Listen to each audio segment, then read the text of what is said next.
All right, please silence your devices. We're about to start. Silence your cell phones device so we can have a meeting, please. All right, I've got 6 o'clock, so at 6 o'clock, I call this meeting a Saginaw City Council order. Please rise for the pledges. I pledge allegiance to the flag of the United States of America and to the republic for which it stands, one nation, under God, indivisible, with liberty and justice for all. Honor the Texas flag. I pledge allegiance to thee, Texas, one state, under God, one and indivisible. Thank you. Please be seated. C is the invocation. We have Joe here. I don't see Reverend Rangel. Do I have a volunteer that would feel so moved as to do the invocation for us? Anybody? Audience, staff, council, anybody? John, please. Please bow your heads. Dear Heavenly Father, we thank you for today. We thank you for this great city. We thank you for the staff and the leaders, this community. We are just so thankful that our community is a safe place to live, and that you bless our families each and every day. I'm thankful for this group up here that we get to serve with. I just ask that you bless this meeting. Let us make the best decisions as leaders for the city, for the community, for the safety of our citizens. It's in Jesus' name I pray. Amen. Thank you, Councilmember Morrison. Appreciate that. 1D is the audience participation. If there's any item on the agenda you wish to speak on, please fill out one of these forms. Chief of Police has it over there. You're allowed to speak on any item that is listed on the agenda. We will have a couple of those going tonight, so please be a part. Excuse me. One housekeeping issue. As you can tell, I'm recovering from a cold. I feel much better, but if I have to get up to cough and leave, Mayor Pro Tem Paul Pelleggi will take over seamlessly, so I apologize. Let's go to consent agenda. 2A, action regarding minutes of December 2nd. 2B, action regarding individual project order for McElroy. 2C, we will pull. And then 2D, action regarding economic development, Chapter 380 agreement with Riverside Builders. And that is it. So I will entertain a motion for A, B, and D. Mayor, I make a motion we approve consent agenda items 2A, B, E, or A, B, and D. Valerie, second. Please cast your votes. Motion passes. Let the record reflect we do have a quorum. Full house tonight. Last meeting of the year. Thank you all for coming. All right, 2C, Pedro. Good evening, Mayor and Council. So this item was pulled on the direction of City Attorney, so I'm going to pass it over to Brent. I just wanted to provide a little more nuance to the motion. It's not just awarding the bid. We'd be awarding the bid, but we'd also be approving the mayor to execute the contract of sale, subject to my final approval of the contract wording. As I told Gabe, we're not negotiating the deal points any further. It's just the legalese of the contract. As you all recall, it's a lengthy agreement. And also, if just for clarification, I don't anticipate this, but just so everyone's aware, and I say it publicly, if I'm not able to negotiate the final wording of the agreement, the council has the right to retract the award of the bid. That's fair. Do I have a volunteer ready to make that motion? Brad? Yeah. All right, Mayor, I make the motion that we approve 2C with the stipulation that you're able to execute the contract per the city attorney's markups. A second. Nick, second. Thank you. Motion passed. Thank you, Brent. Moving on, 3, presentations, proclamations. Gabe, what do we have this evening? A couple on the city side, and then we have a couple, some visitors with us. Want to recognize all our city staff and volunteers that made our parade a great success. Had what I think was a record crowd. It's an all-hands-on-deck type event. Police, fire, public works. Had a really good time. Look forward to next year. Very appreciative of everyone's work. Also want to bring folks' attention to the Christmas lights that you see throughout town. Our public works staff put that up and maintain it. It's a lot of work, a lot more to it than what probably the average person thinks. And selfishly, I live off of Basswood, so I've enjoyed seeing the 12 days of Christmas. And Hear, hear. this year, we've had consistent power. So we have some generators there, but You know, it used to be like the 3 days of Christmas, or the 5 days, but it's all lit up. I'm very thankful. One last note, want to recognize our Chief Building Official, Larry Little. He is planning to retire next month. He has served the city almost 24 years, was promoted to his current position as Chief Building Official in February of 2019. You may know in your discussions with Larry, he and his family have some property in Missouri, very pretty country up near the Ozarks. He's planning to retire there, do some hunting and enjoy the outdoors. One thing I'd like to say about Larry is there's probably no one better that's a staff developer. So everybody in the building department, he has trained. Most everybody that's an inspector, I believe, was stolen from Public Works at one point in time. So Randy may have some issues, but want to wish Larry and his family the best. He's going to present later on an item, so you have a chance to talk to him, but I'd like to give him a round of applause if we could.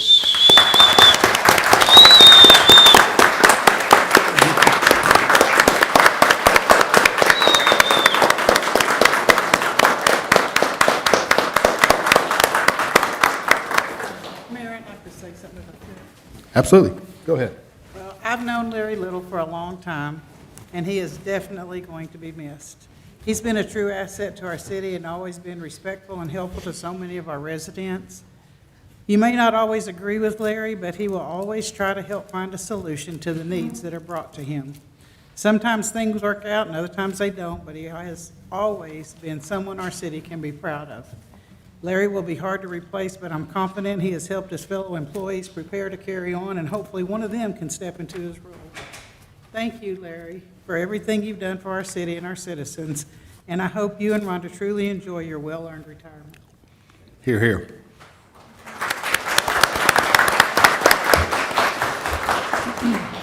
Thankfully, we'll get to hear from Larry later, so we can give him a hard time one more time before he leaves. Yes. All right, Gabe, what else? We've got, Yeah, we've got a couple of proclamations. I think you have the copy, whoever you want to do. let's bring in the Eagle Mountain High School volleyball team. I think they're outside. Come on in.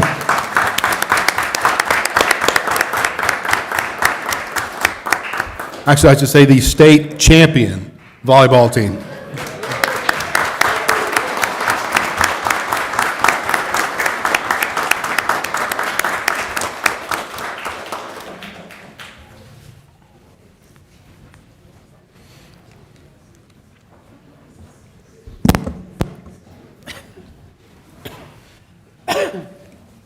Oh, and you got the trophy and the medals too. Outstanding. All right, I've got a proclamation, and then I want to hear from some of the school folks. So, excuse me while I read the proclamation. Whereas the Eagle Mountain High School volleyball team has demonstrated exceptional athleticism, dedication, and teamwork throughout the 2025 volleyball season, and whereas the team made history by earning the 2025 UIL Class 4 Division II State Championship, becoming state champions, and whereas the team achieved this milestone in only 15 months since the opening of Eagle Mountain High School. Whereas the players, coaches, faculty, and staff of Eagle Mountain High School volleyball team have worked tirelessly to achieve these remarkable accomplishments, and their dedication serves as a source of pride for our entire community. Now, therefore, I, Todd Flippo, Mayor of the City of Saginaw, in recognition of the outstanding achievements of the Eagle Mountain High School volleyball team during the 2025 season, do hereby proclaim the 16th of December to be Knights Day in the City of Saginaw, and encourage all citizens to celebrate the success of the Eagle Mountain High School volleyball team and honor their hard work. Congratulations, folks.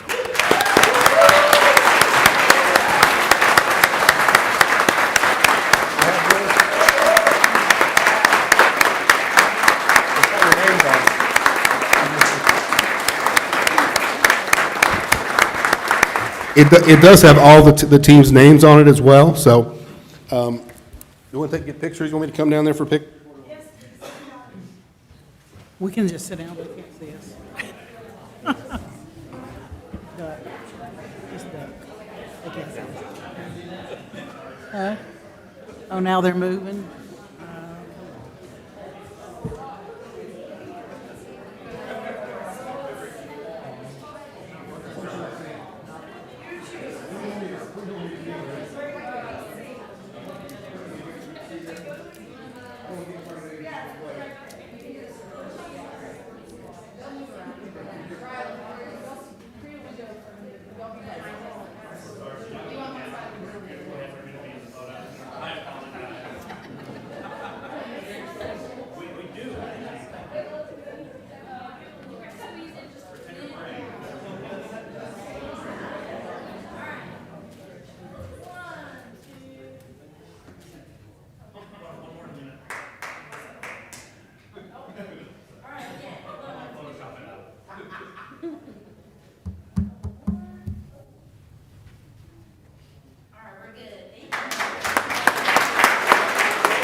My name is Jerry Hollingsworth. I'm honored to be the superintendent of Eagle Mountain Saginaw ISD, and I just want to say, once again, we honored these young ladies last night at our board meeting, but we can't say enough how proud we are of their accomplishments.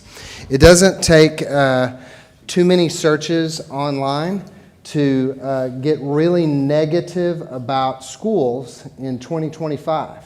And I want to tell you, come and spend some time with me.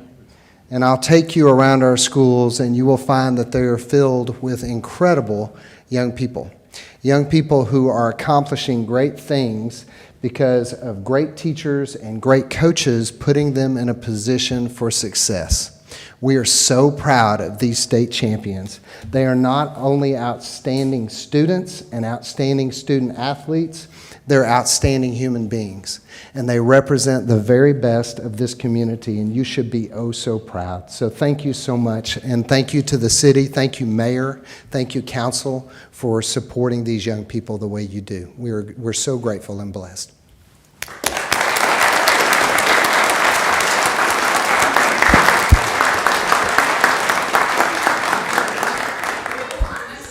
While everybody's filing out, I want to recognize one last time our athletic director, Brent, who is retiring. Congratulations, sir. Well done.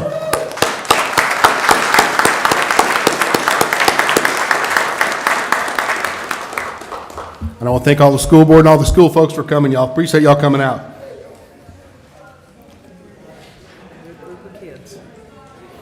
Anything else, Gabe? Is that what we got? All right.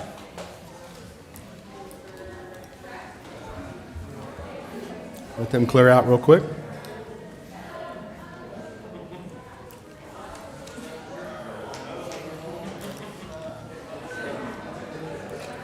We'll wait for some doors to close and we will continue.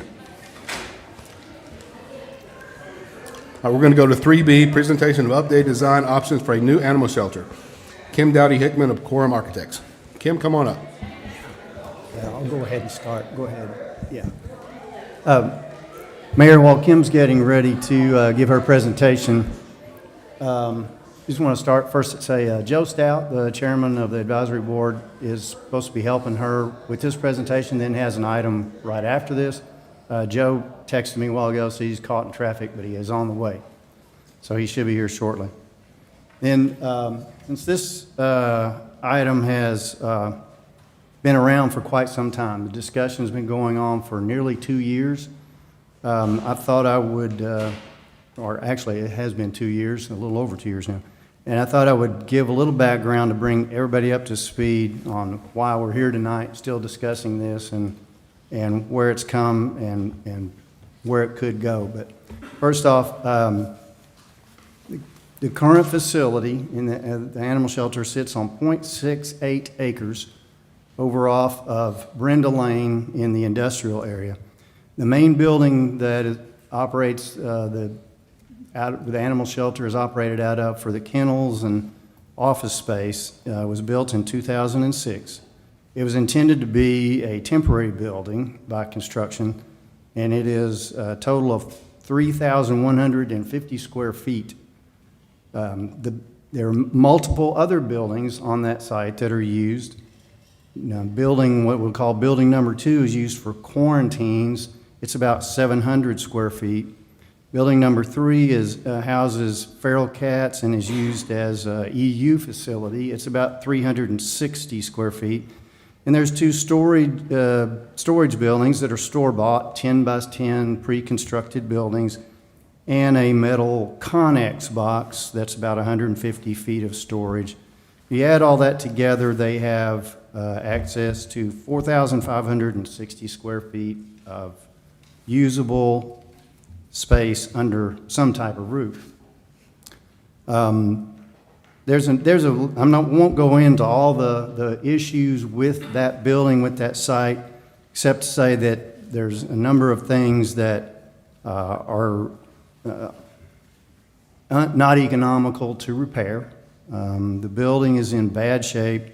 You have small dirt and grass rec yards, poor drainage on the site, and poor air conditioning within the facility with no true isolation options. So in July of 2022, the council directed staff to contract with an architect for a needs assessment, and we found a highly recommended firm called Animal Arts that spent quite a lot of time here researching the city needs, met with the council, with some council members, staff, shelter advisory board members, and citizens, and they recommended a facility, or made facility recommendations in July of 2023 to the council, recommending a footprint of 17,000 plus a little bit more gross feet. 12,500 of that is interior air-conditioned space, and about 4,632 gross square feet of that 17,000 is exterior covered space, including a sally port, some outdoor kennel areas, and rec yards. So they recommended 5 cost estimates, and they ranged from $12 million to $16.25 million, depending on largely upon what type of construction and construction materials were recommended or used for those cost assessments. The needs assessment was based on a simple formula of average daily intakes times the average length of stay, and then you take that, you get a figure of the daily animals and multiply that times the peak capacity of the shelter, and that's where they came up with the numbers they did for that assessment. After that assessment was presented, there was a number of things that have happened in the animal shelter world in their city, including the adoption of a multi-pet permit. We began a feral cat TV and VR program, updated the shelter management plan, and networked with a lot of rescue groups and adoption groups to try to reduce the average length of stay as much as possible. Better marketing the adopted animals, and working closely with organizations like Texas SPCA. The animal shelter staff has worked very hard to maintain the shelter and maintain a good, healthy environment as best as possible. And they have, in fact, reduced the length of stay and kept it down to 29 days for dogs and 19 days for cats throughout this year, while maintaining over a 90% live release rate, which is pretty remarkable. Also during that time frame, there's been an increase, an all-time increase in the number of what we call owner releases, which some have come to the shelter and others have just been dumped out in our parks or in our city. So there's been a very high number, which is continuing through this fiscal year, of stray animals that are just loose in the city that have been impounded. So after that animal arts assessment, the bond committee met, and in January of 2025, after several months of deliberation, the bond committee, comprised of 14 citizens, voted almost unanimously, lacking one of the committee members, voted the animal shelter replacement as the #1 priority out of 21 different projects that they reviewed. In February of 25, the council voted to take no action on the bond election and tabled it, and directed us shortly to do another needs assessment to update that, and that's why we have Kim Dowdy Hickman here from Quorum Architects.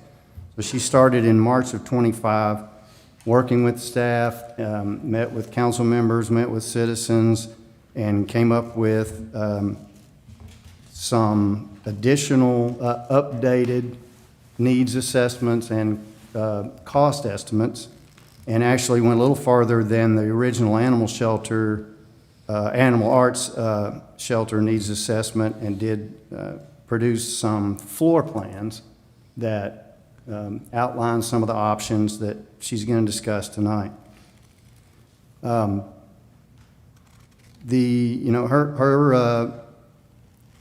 All of her findings and all of her cost estimates include as many identifiable costs, a total cost, not just a construction cost, but they include architectural design, all the soft costs, furnishings, and utilities, the whole total package. So we've heard a lot of different comparisons made of other animal shelters around in the area, and most of those are not apples to apples comparisons. They don't include all of those costs. Many of them only have construction costs in them.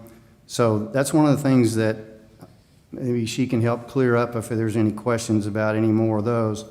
But also, I'll say that on the land, we have included in her assessments or in her cost estimates land acquisition, which our staff has been working with a local landowner to reduce those as much as possible. If we had gone out and bought property, just fresh property somewhere, which there's very little of in the city left, would have been quite expensive, and we were estimating somewhere originally around over $1 million, 1.5. But the land deal that we currently are negotiating with the landowner, it would be a land swap that includes some cash up to a maximum of about $750,000. So all those are included in her estimates. There are also cost escalations including in her estimates beyond the current time period. So you'll see for 2026 and 2027, there is a 6% cost escalation estimate included in that. And I'll add too that there has been no RFP issued. There's no award of bids. There's been no money exchanged hands for architectural design. She has just done what is under contract with the city to do the cost estimates, and we have not done a detailed architectural design or commissioned that or paid anybody to do that.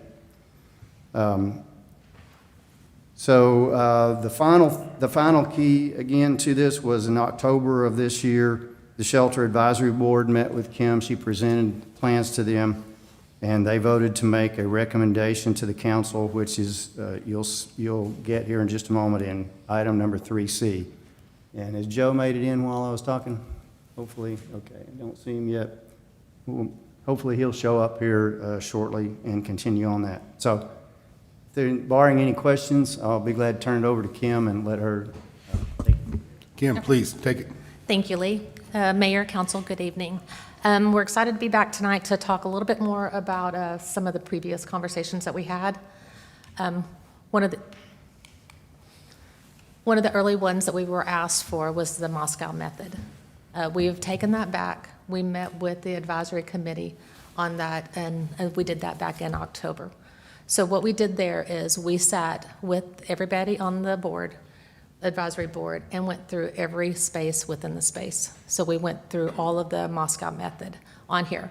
And if you're not familiar with the Moscow method, that is looking at the overall facility, figuring out what are the must-haves, what are the should-haves, what are the could-haves, and what are the won't-haves. So instead of Quorum Architects doing that, we put it in the advisory committee's court and had them do every single space within that. And we just had a very detailed across-the-table conversation coming up with that. And from that, we took their ideas, took that back to our conceptual design, did an update. We did some reduction within that to get the cost down, get the overall square footage down. And then I'm going to give you a cost estimate, too, with those updated plans on that. So on here, you'll see that we do have the must-haves. That was the very first thing that we started with. The first thing is we went through the vestibules of knowing we needed to have the separation of the lobbies, the adoption versus the drop-off. So you've got a separation from the healthy and the sick. That was absolutely a must-have for this team. We're sharing a reception area to make it a much more efficient space for staff. So staff can be utilized for both of those spaces. Private offices. We need to have one right now for the staff manager on here. We're having an open concept for the animal control officers. So a lot of those areas are reduced by having a workspace versus individual offices on here.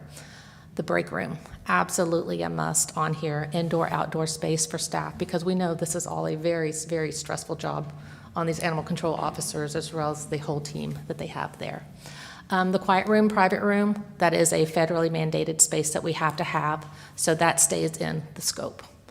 Overall animal spaces that we have on here, the meet and greet spaces, the cat playrooms, those are all very important spaces within here.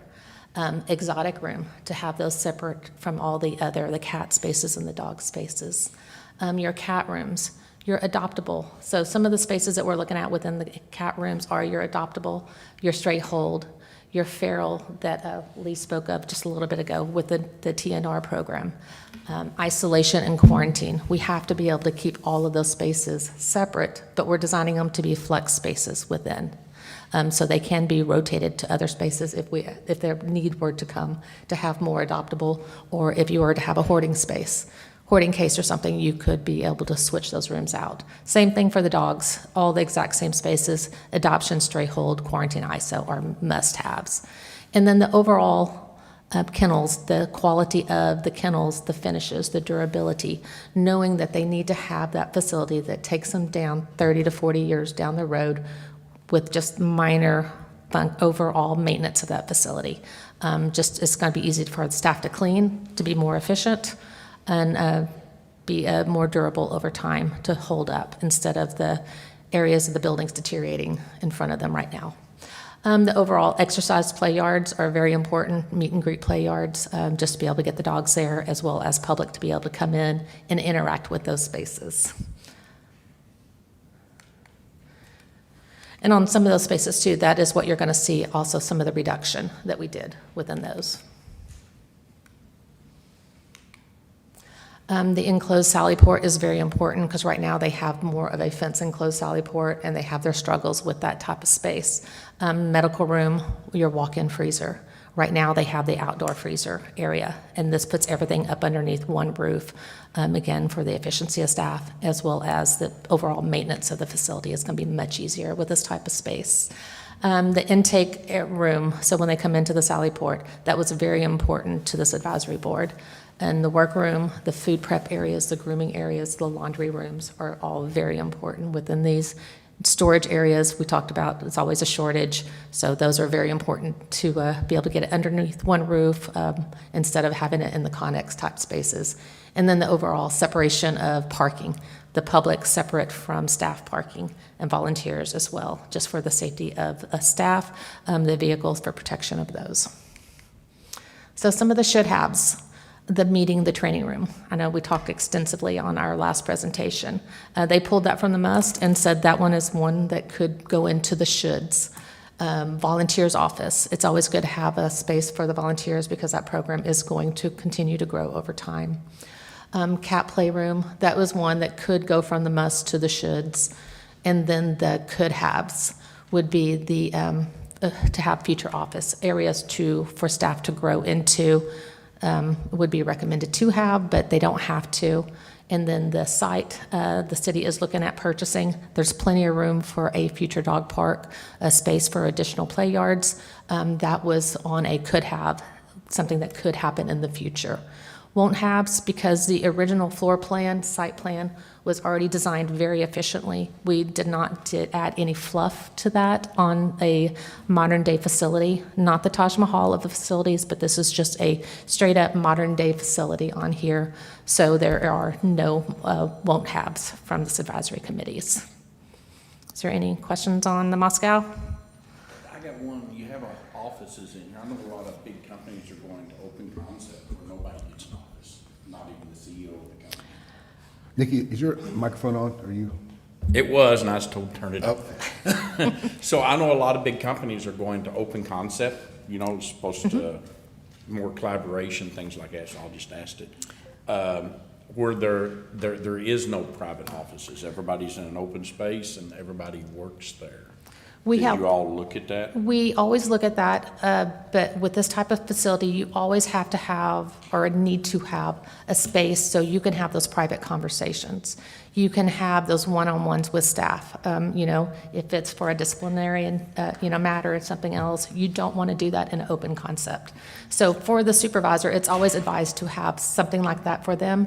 But then you see the animal control officers; they are in an open concept. So whether, it's 2 or 3, or we have 10, those areas are very So open. we just got one office? We just have one office. We recommend, you could add on for future or lease space to add on future workstations within those areas. Was there anything else on the Moscow? Okay.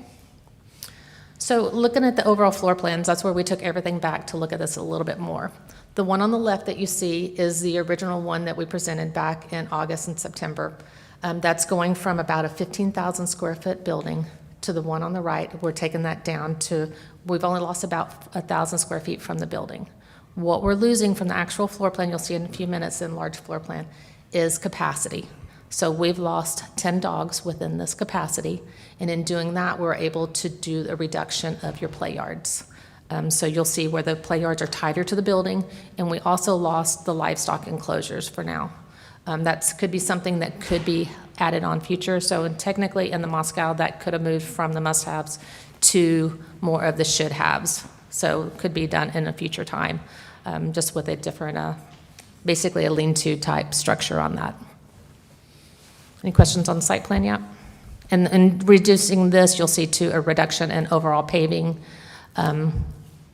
and overall just materials-wise, whether it's the fencing, turf, things like that. Overall floor plan, you're going to see here the lower left, the lower portion of the kennels, all that was reduced because it was offset on the previous one. So all that has been reduced by 10, which is pretty much the most expensive portion of this animal shelter on that. We've gone through these plans in detail. Does anybody want me to run back through the spaces on any of these? Are you comfortable with what we presented previously? Okay. Council, any questions for Kim? Okay. Continue. So within this, you're going to see a facility that is these are the same elevations that you saw before, the same design. And what it is a pre-engineered metal building. There is nothing super elaborate about this. This is not the Taj Mahal. This is not like some of those that you saw from Garland or any of those type facilities. This is just a simple pre-engineered metal building with a stone masonry wainscoting on the front, and then everything back of house is going to be your higher cost per square footage again for durability. The glazed CMU, the turf, the stainless steel kennels, the acoustical panels, and we'll go over that list in just a few minutes, and more of the HVAC system that you'll see within here. I do have one question. So Yes, sir. This is, I got an answer for my people on the internet. There was things bouncing around that we had that the one that was presented before had like a cat yoga or dog yoga room. Is that true or not true? That was showing different uses of the meeting room. Meeting room. Yeah, the meeting training room. That is not a room that could be done. So it could be something that could be opened up to the public to be able to come in. They could offer classes, training. It's more for staff training, animal control officers. That's where Jose was talking about. They would have to travel out of the community to another part of Texas or even out of the state. That's a for training room, not a yoga room. It is not a yoga room. Okay. So it was just another facility over in the city of Grapevine. They have a class occasionally for that. They have areas for students to come in for different types of training, and as well as just some overall fun, exciting things that could be happening to bring some attention to your facility within here. But it's more for training, obedience type training, to be able to train the kids up and then people to learn how to take care of their animals once they adopt them, just in hopes that those animals do not come back to the facility again. Okay. Thank you. So again, these are just some overall pictures. We do have a taller volume coming into that front lobby. That could be something that could be reduced, but in reality, that would be about the only thing on this. Everything from that lobby area behind the structure is very simple design. So this one just brings in a welcoming environment. It brings in a plaza area for public to be able to come in and maybe have adoption events, low-cost vaccination clinics, things like that in this area. And this area too just shows that future area where you could do a future dog park because there is space there on the site that it could be utilized at a later time out of a different budget. So this one is looking at the overall cost evaluations. So some of the drivers that we talked about is your HVAC, to bring in the proper HVAC with 100% outside air exchanges. Sound control, to make sure the proper construction is happening, the materials are happening within the space. The plumbing for the washdown system, disinfection system in here. All of these, again, are drivers that takes the cost up to the next level. So it's not going to be, not even like your fire station, your library across the street type facility. They're going to actually be a higher cost per square foot on this type of facility. Your finishes, to make sure you are getting those impervious finishes that are very durable, that's going to withstand years and years of abuse on here, as well as the kennels, the cages. We have kennels and cages that we are specifying on or recommending for your project that have been on other facilities for 20 plus years. And it's just minor parts, hinges, stuff like that they have to do the updates on, but overall, they're holding up very well. The appropriate spaces here for the public interactions with animals to increase the adoption opportunities. So that's your meet and greet spaces, your catio type spaces, your cat playrooms, rather on those type spaces, as well as the appropriate space for your day-to-day use within the shelter. That's the just additional space that you need for storage. Even your mechanical, electrical rooms, you need larger spaces for those because of the types of HVAC, so that just adds to your square footage within these type of spaces. Some of the here's our original that we did. So I'm just going to kind of recap a little bit so you see where the original numbers were coming in at. Back in September, we presented a 15,500 square foot building with 63 dogs, 63 cats, 68 dogs. We were looking at an overall construction cost in today's dollar at $14.5 million.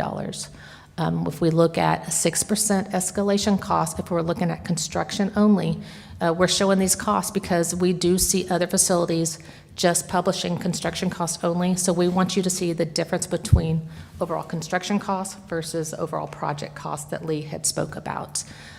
So the overall construction cost in 2026 with that 6% increase would be up to $15.4 million in 2027 at 16.3. So you see that drastic increase for every year that this facility waits to be constructed. Within the soft cost, you are having design fees, you are having your overall FF&E, your fixtures, furnitures, and equipment, security, technology, all of that is rolled into this space. And then we're also showing your land cost in here as well, where we didn't include that previously, but on this submittal, we are showing that. So the total project cost for 2026, we're looking at $20.8 million, as well as $22.8 million for 2027. That just shows that how quickly this is increasing for that. That shows the $750,000 for the land, and this is looking at a facility that's going to take you out 30 to 40 years down the road.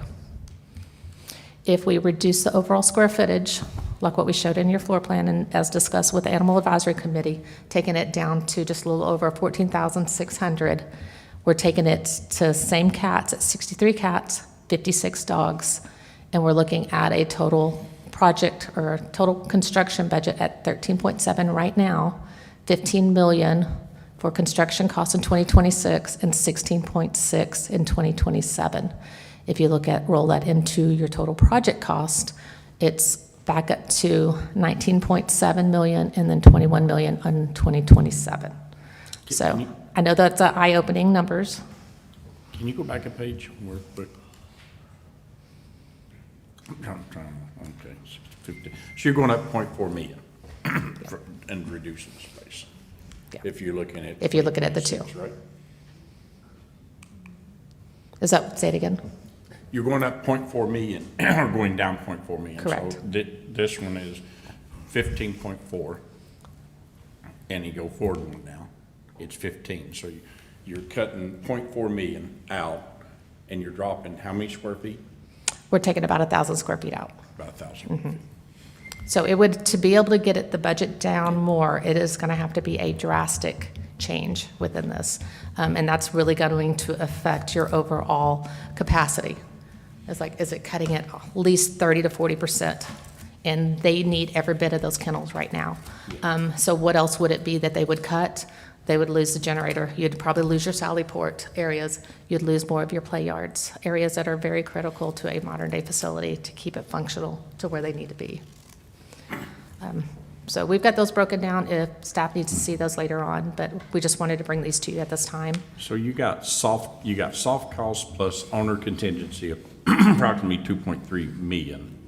Correct. Owner contingency, what's 2.3? I thought that there was only 750,000 to buy the land. 750,000 is for the land. The 2.3 million is owner contingency.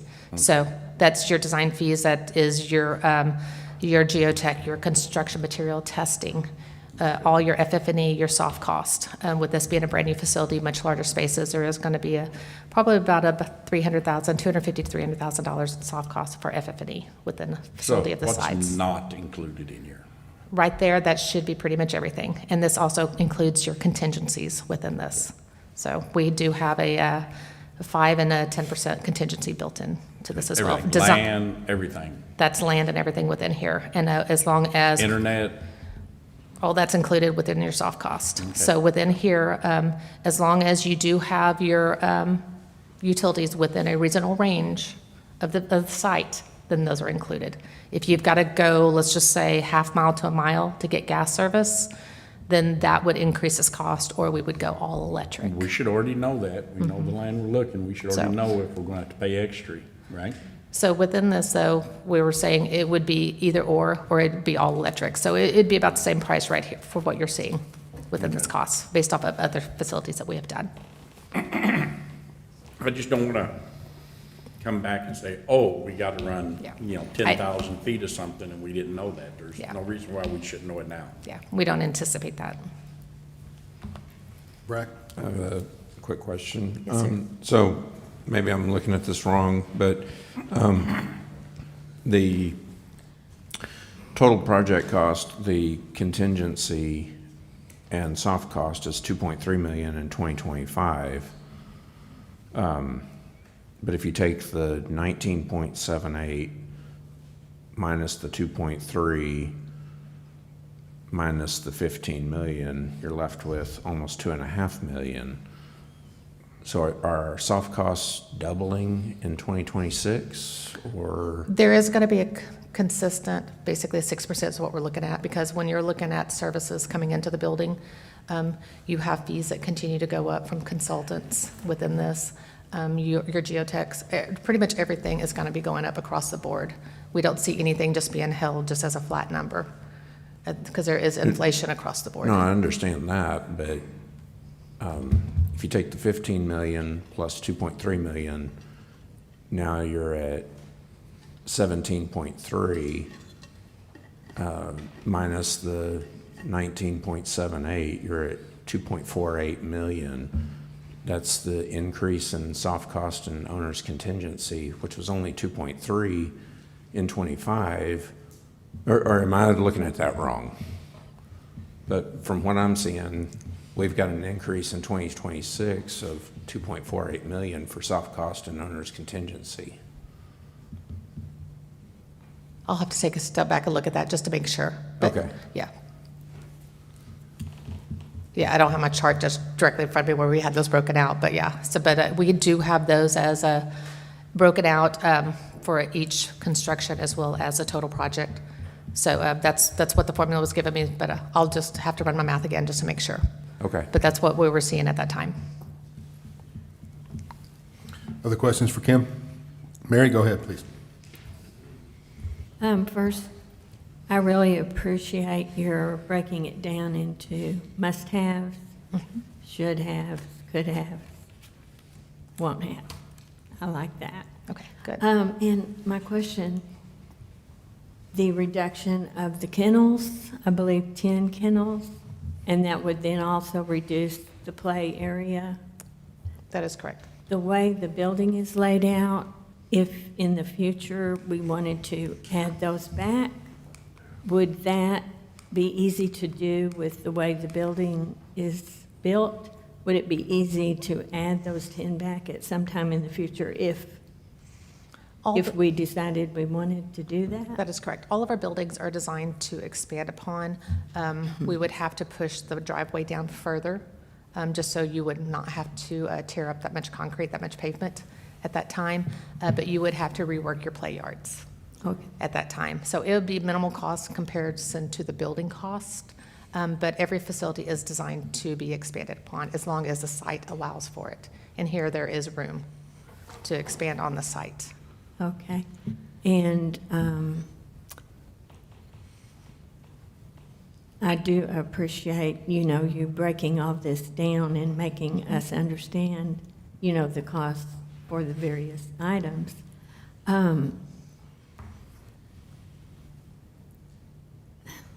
One point I would like to make, or ask you if I'm correct, is the non-animal areas. And, for example, the training room would be a should-have, I believe.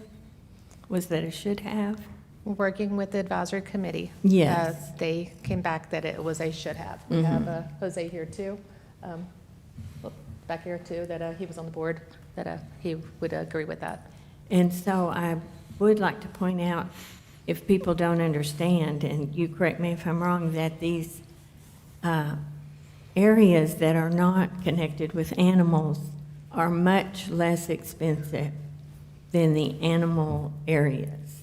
And so if you were to make that training room area a must-have, would that add very much to the cost of the facility? It's currently in the price that you're seeing now. We went ahead and we left it in there. Okay. But if it was to be removed, you're not going to see that much savings from that type of square footage. Overall, the average animal shelter from the whole facility-wise averages anywhere from, let's just say, $700 to $800, $850 a square foot. We have some facilities that are more of the higher end, design-wise, the entry features, stuff like that. Some of those are running closer to $1,000 a square foot. But what we did for the city of Saginaw that would be very fitting for this type location is closer to that $700 to $850 square foot. So I have heard comments that people think that that wouldn't be necessary, but I feel like the added cost of having that would be negligible, and I just wanted to make sure people understood that, because some of the things that have been complained about wouldn't really reduce the cost that much. That's correct. And that is a space that could be used as a mixed-use space. It doesn't have to be training 24/7. It could be for other, adoption events. It could be for your low-cost vaccination clinic. Different spaces like that could be used within that. Let's just say if staff were to grow tremendously, they could use that as a, just more office spaces or different spaces like that. So. And I was able to visit 2 animal shelters recently, and both of them are about 4 years old, so very new. And one of them did not use stainless steel, which has been advised, and you are already seeing rust in that 4-year-old facility that did not use stainless steel. And then the other one did not use non-porous materials for the flooring, and they're having to go back now and, to great expense, put that non-porous flooring in to a facility that's only 4 years old. So I'm quite sure they're wishing they had addressed that in the beginning. So thank you. Yeah, sure. Thank you. So we have seen many facilities where they come in and value engineer from the beginning. And we always see that coming back, and yes, it's helping you up front, but later on, you're having to come back in and make those modifications, make those repairs, 2, 3 years, 4 years down the road on that, just to make it, a clean, a safe area for the staff as well as those animals to be able to live and function. So I got a question, a clarification question. So earlier, even with this 14,635 square feet building, this is being built for us, and it should last the next 30 years, right? Correct. Meet our needs. So with that being said, we shouldn't need to be adding on any new kennels for the next 30 years. Right. I mean, we are cutting 10. So that original count was done from our original staff discussions, their needs. So we did reduce it by 10 for the animals, for the dogs spaces, but the overall cats does meet your future needs for a build-out of Saginaw. So. So my thing is, so, so at 14,600 and, I think that's 35 square feet. 14.6. That, with your all's estimates, and with the growth and, you know, everything being what it is now, we would not need to add any kennels. That's big enough for us to handle all of it. As long as the facility still functions like it currently does. Right. Very similar hold times, your length of stay for your animals. If any of that ever shifts a little bit, you go to longer hold times, then you're going to have a more need for animal spaces Right. within those. Excuse me, Mayor. So, could I ask, Kim, just explain the difference between the best practice kennel capacity and an emergency, Absolutely. worst-case scenario kennel capacity? Right. So right now, what you see with the 58 dogs within here, you have a indoor kennel and you have the outdoor kennel. So basically, every dog has 2 living spaces. One is basically to go out, exercise, be able to eliminate, or as well as to just for staff to be able to push animals to one side for cleaning. If there was an emergency event in here, you could double your capacity within this facility. It's not meant to have the animals, multiple animals living in there full time, but it's for emergency situations only, because they are outdoor spaces on here, so you do have the heat and the cold within those spaces they would be subjected to. But worst case, it could work for a very short-term hoarding case or a disaster to help Saginaw or an adjacent community. Yeah, so what's that meant to do, if I understand? Say that there was some people that was hoarding, I don't know, 50 cats in their house, or 20 cats and 50 dogs, which it happens, every city has that. Absolutely. That would give us the ability to ride over that hump. You could, for a short term. What I wanted to make sure of is, okay, we're cutting 10 kennels down. Come back in 5 years and say, well, you cut us our 10 kennels out, so therefore now we can't meet our capacity because our population's grown. You all calculated the population growth to max out in the next years, and that's calculated in here. That was for the, when it was at the 60, the previous submittal we had for the 15,500 square foot. That was for the max build out with the current capacity, Okay. or the original. So then you got to give us, if you've cut 10 kennels out and you're saying now that we're not going to meet the max, then somebody's got to tell us when would the building meet, because it's no longer going to meet our 30-year need. You see what I'm saying? I do see what you're saying. We just have to take a step, look at that again. But that area too could change over the years depending on, again, functionality. Right. So does length of stay, you start educating the staff, start educating the citizens more. You know, over time, your overall capacity, your intake could be reduced. So, you know, all that's gonna kind of have your highs and your lows throughout the city. It's all about training. It's all about, you know, advertising for adoptions more and more. Yeah. And that's where staff is doing a really good job with that right now.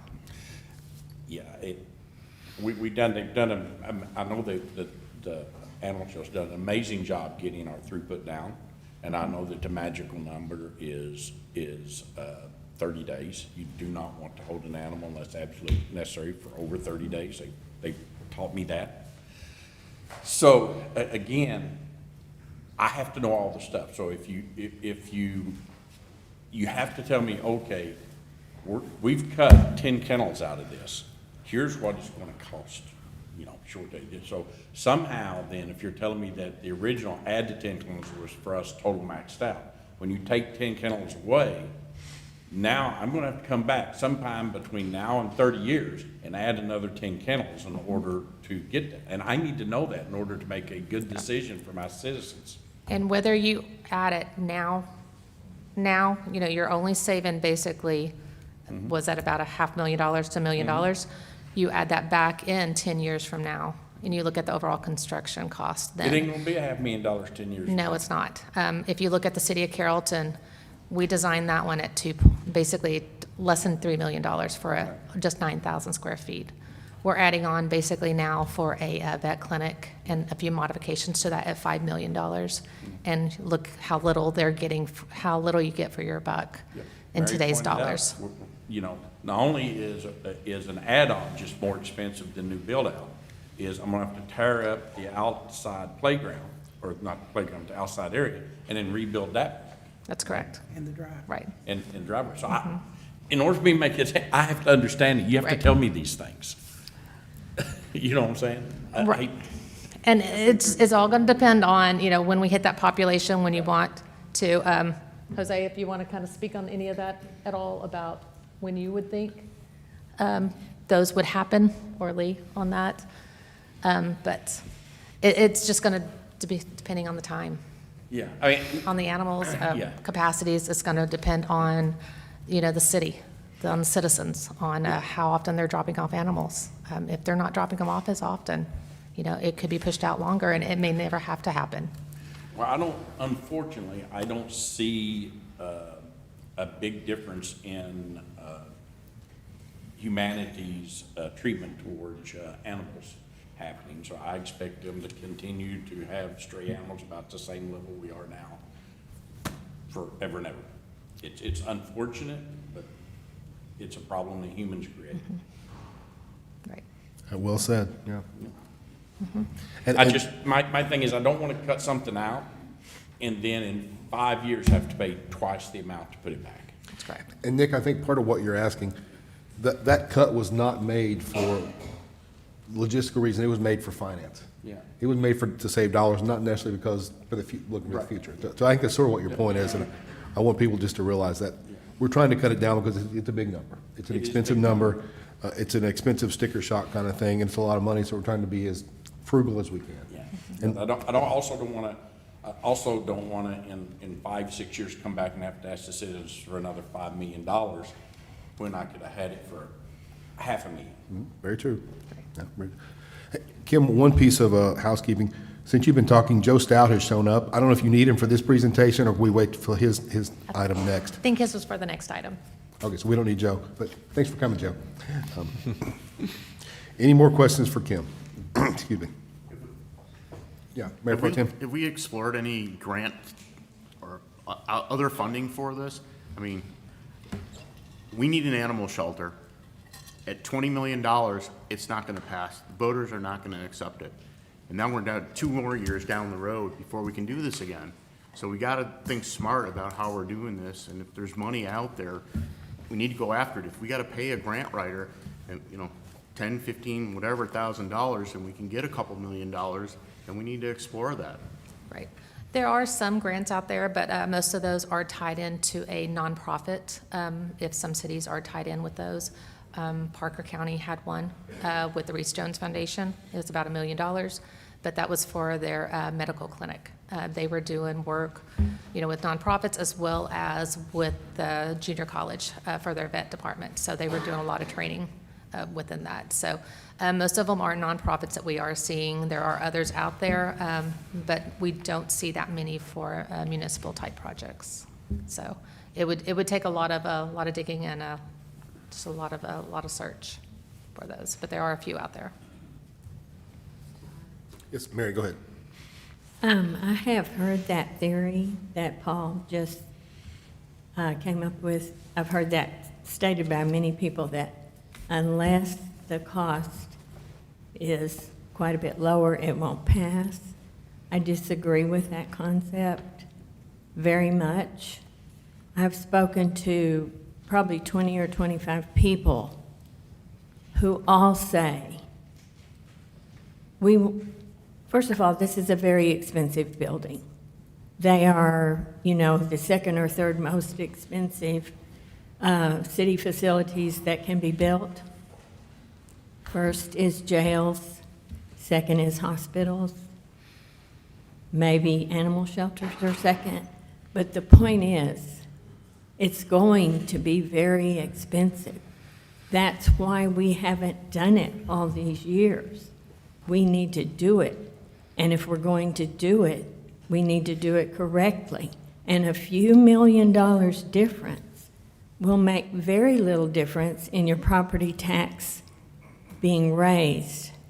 If you maybe compare 15 million to 20 million, that difference in and of itself will not be a big difference to your property tax bill for your city. We don't want to spend millions of dollars not doing it correctly. We want to spend a few million more, do it correctly, make it last for 30 or 40 years. So I think our residents have that frame of mind.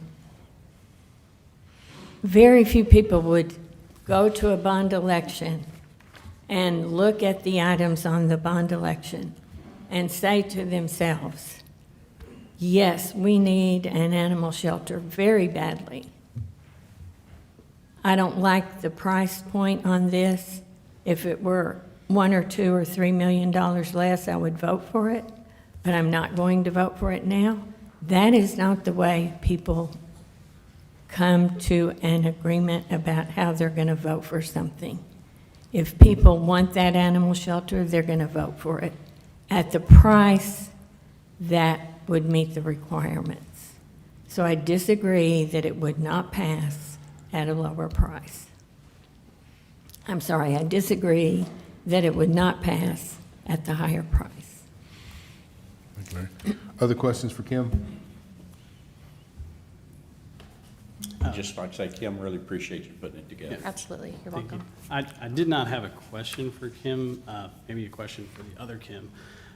When we do bonds, because we would have to do a bond for this, we're borrowing money. And I know that when we borrow money, the principal payments and the interest payments, interest more specifically, go into the maintenance and operating costs for the city.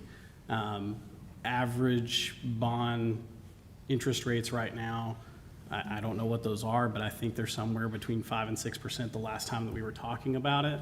The increases per year, 6% on the cost is what Kim is estimating here.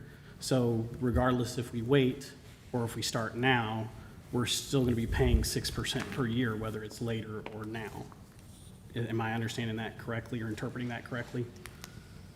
We did a really quick, rough estimate, and we used 4.5% based on our bond council, what we're seeing now as far as 20-year debt, 4.5%. Based on the estimate she's giving, we just heard, it's about, for an average homeowner, it would be $180 a year for an animal shelter. An increase of $180 a year? Yes, sir. Okay, thank you. And that's just for the animal shelter, right? Correct. That's just interest and principal, so it's just debt service, not any additional operating costs that would. Have we paid off any bonds in the last year or this year? Are going to be? We have, but the debt that we've recently issued has been structured around that payoff. We won't see any more capacity until, I believe it was 2034. Yeah, and Mayor, council member, that's a good point. So let's say we take some dollar amount to voters approve. That is our lock, stock, and barrel budget. So depending on the design of the project we would issue, many of y'all recall, we don't issue the chunks all at once. We issue it when we need it for design or construction phase. But, you know, if we run into a situation where construction inflation is 10%, we're talking value engineering. We went through this with Lee could tell you, before the library and senior center, he had shoulder length hair. But we went through that just in 2-3 years, and thankfully had some pretty good differential in interest savings where we were able to get that facility delivered. So it's a tough environment. Everybody understands. Well, and my point of clarity here is what I'm concerned about, not necessarily the $180 per taxpayer, because we know that some people are going to be exempt from some, so it's going to fluctuate. That's a good average. But when we looked at the budget, we talked about, I believe it was around $335,000 or $350,000 that we would have to cut a 1%, I think is what we had calculated. And so I'm just trying to compare that to what the interest will be every single year that's going to increase. Yeah, I think I understand what you're saying. So we usually do 1 penny on the tax rate equals X amount. Right. Is that what you're getting at? So it's different. The what we're talking about, that side of the tax rate is the INS interest and sinking debt fund. So it's separate. Once we issue the debt, we're fixed and that payment's locked in. Right. Yeah. No, and I understand that. I'm just trying to make sure that people understand that, like, because when we went through the budget process, it was pretty arduous trying to figure out, okay, Well, yeah, and we talked about this too, the, kind of, and this is all cities, not just ours, but our limitations from the state are we can go up 3.5% on the operating side. The difficulty is our costs are not fixed year to year. For electricity is a great example, gas, water, utilities. So we can't, a resident had asked me, well, why haven't we been saving for X amount of time for a shelter? It's really not feasible to do that. Absent, assuming you keep your service levels the same, because from year to year, it costs more. Our police officers, our fire, that sort of thing. right. But the interest is part of that maintenance and operating budget, correct? It is not. It is not. It is on the debt side. And once that's issued, it's fixed and will never exceed. It's not variable. We're locked Right. into the term. Yeah. All right, other questions? Brack, you got something? Go ahead. I do have one more. Have y'all been able to run very rough estimates of what this would do to the M&O side, getting a new animal shelter in? I know every year we're struggling to make sure that we're allocating costs appropriately, that we're controlling the interest or the increase in taxes, or hopefully staying flat or going down. But I want to see some, at least rough guesstimates. It doesn't have to be super accurate, but I want to know if we do build a shelter, are we going to be able to properly staff it? Are we going to be able to maintain it, given the current economy? So as far as staffing goes, I would answer that similar to when we talked about this once before, and that is that we will definitely realize some efficiencies in this shelter, even though it would be much larger than the current one. The cleaning time, feeding time, that sort of thing should be very similar to what it is now, even though it would be larger. I've checked, there, we have things like utilities and insurance. I think you can count on about $30,000 to $35,000 a year for those, which would be an increase from today, but not a huge increase. I mean, it's not even 50% more. Yeah, it would take some adjustments. I don't see, I think everybody in the city just about would tell you they need more staff right now. And I think that's something that we're going to have to address at some point in the future, or there'll be a significant cut in services.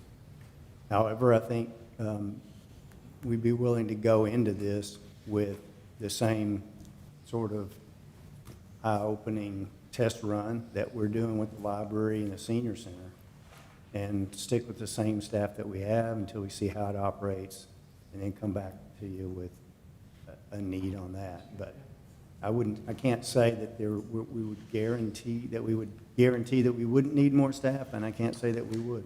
I mean, I think, again, there'll be, there's a lot of things that are not necessarily automated in a new facility in this design, but they would be much more efficient and convenient to working.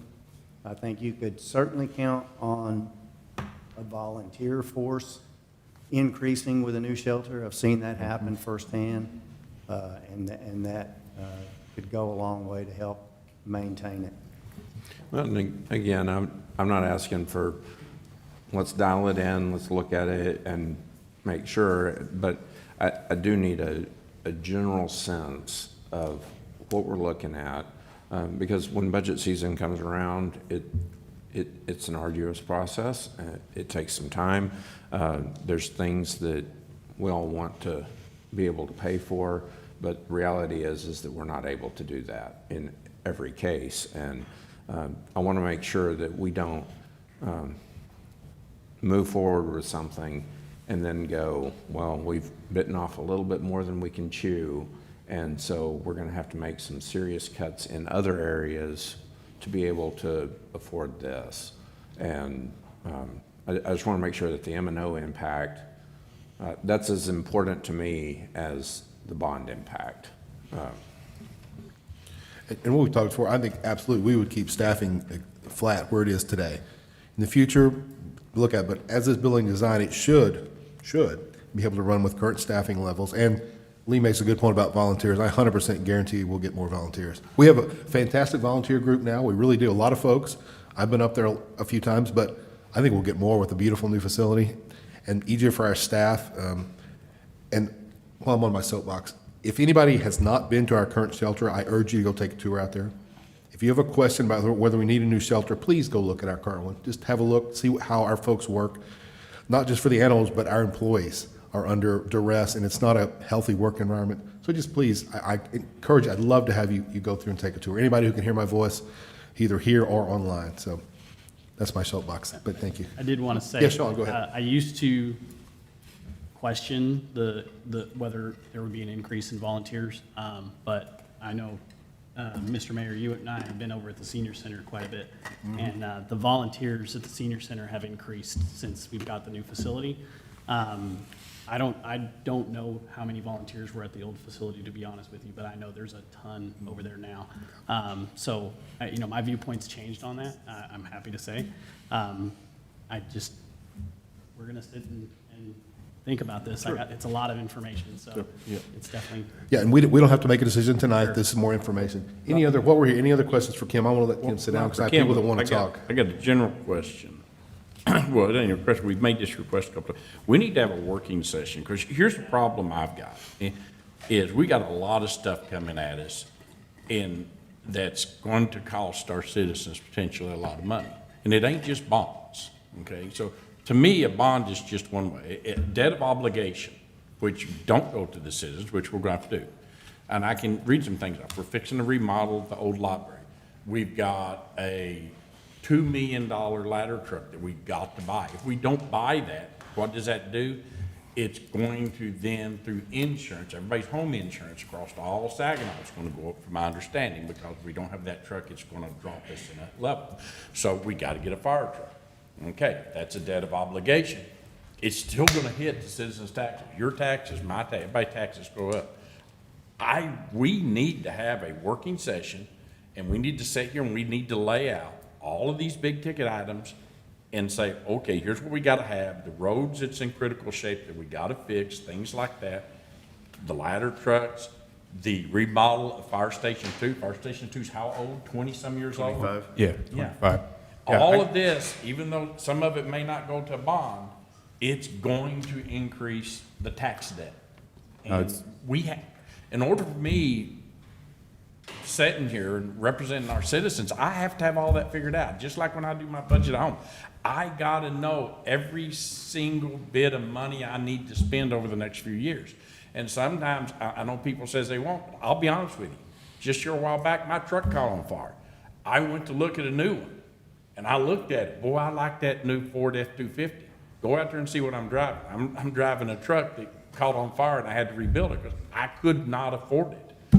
And I want to make absolutely sure that everything gets laid out for the next few years, and I go, okay, what's this going to cost? What are we going to have to do? We're going to spend the money, and makes it all get it. But if I do every piece individually, and I spend all this money on the animal shelter, and I just look at that in a vacuum, it's only $180 a year more. You can afford it. And then I go over here and I buy that new fire truck. Well, that's only $60 a year more. Boy, those $50, $60, $80 a year is going to begin to bite in the old pocketbook, especially when the average increase across the U.S. over the last few years in the private sector has only been about 2.3% of a person's annual raise. So that's what's got me worried, and that's what I really, really need us to set. I need the city to come back and lay all this out and say, over the next 5, 10 years, here's all these big debt items, whether it is a bond or not a bond. But if it's something that's gonna cost us, and we have to I can take do it on. right now, Yeah. if you want to just go through real quickly. We've kind of gone through this. So streets, we're all in agreement based on the pavement condition assessment that East McElroy and industrial are the priorities. The construction amount, which is what we bring to voters, is approximately 35 million. How much? 35 million. And how's that gonna affect the citizens? You know, most of the citizens Increase don't back. really know how much all this is affecting them. They know that Sure. program. No, How's absolutely. that gonna raise their It would tax be a rate? good deal for you to put it down on paper so they could have seen it. Yeah, I think next council meeting, and I remind the council that if we want to go with this proposition or any proposition, the election has to be called the first meeting of February. So we've got to have these discussions. Yeah, I thought the plan was the next two meetings, the one the second week of January or the third week of January, and the first of February, we would go through all the details, potential for the bond, and I'd for a like to bond election. get the information so that we can digest it at least no later than the beginning of the second week of January. Yeah, we can get from our, sure, we can get the, I mean, I literally would like to say, these are for the next year, these are all the big ticket items. Here's what the city's going to pay, and here's how this is going to affect the citizen for this thing on their tax bill. Yeah, Is it going to raise it $5 or $500 per year? I think we can get that from our financial advisor. Do you want to go through the list then? pretty easy. We're at 35 million Let's- for streets.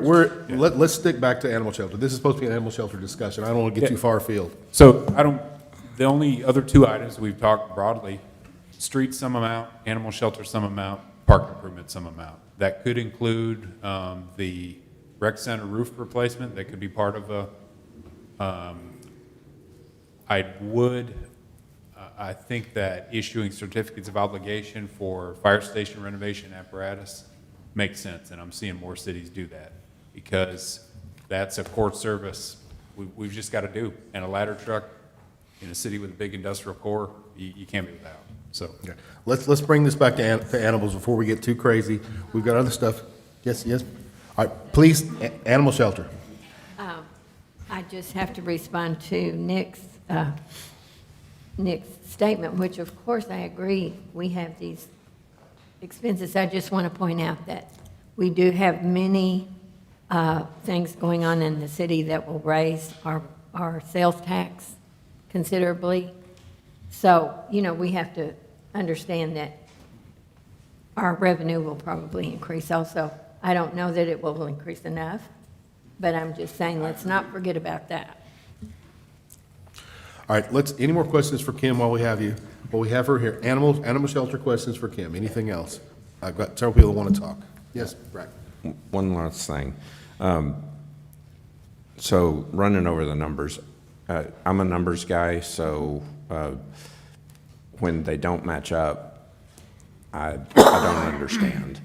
And so for looking at this, you said typical cost is between $700 and $850 per square foot.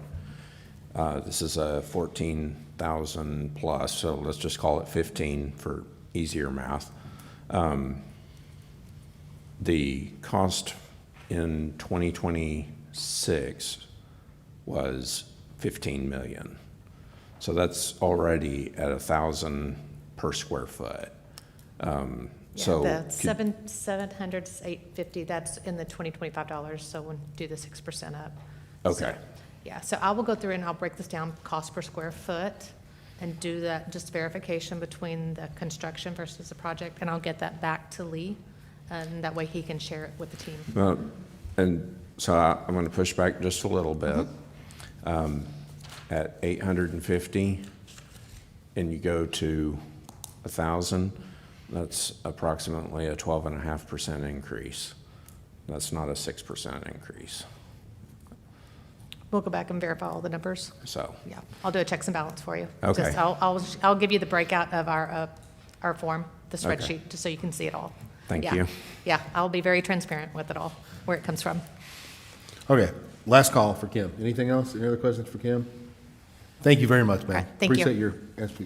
All right, I've got several folks who want to speak on this. We'll go through those. In the interest of time, I encourage you to be respectful of the time of others so we can get everybody in to speak tonight, please. First, I have Julie Jacobson.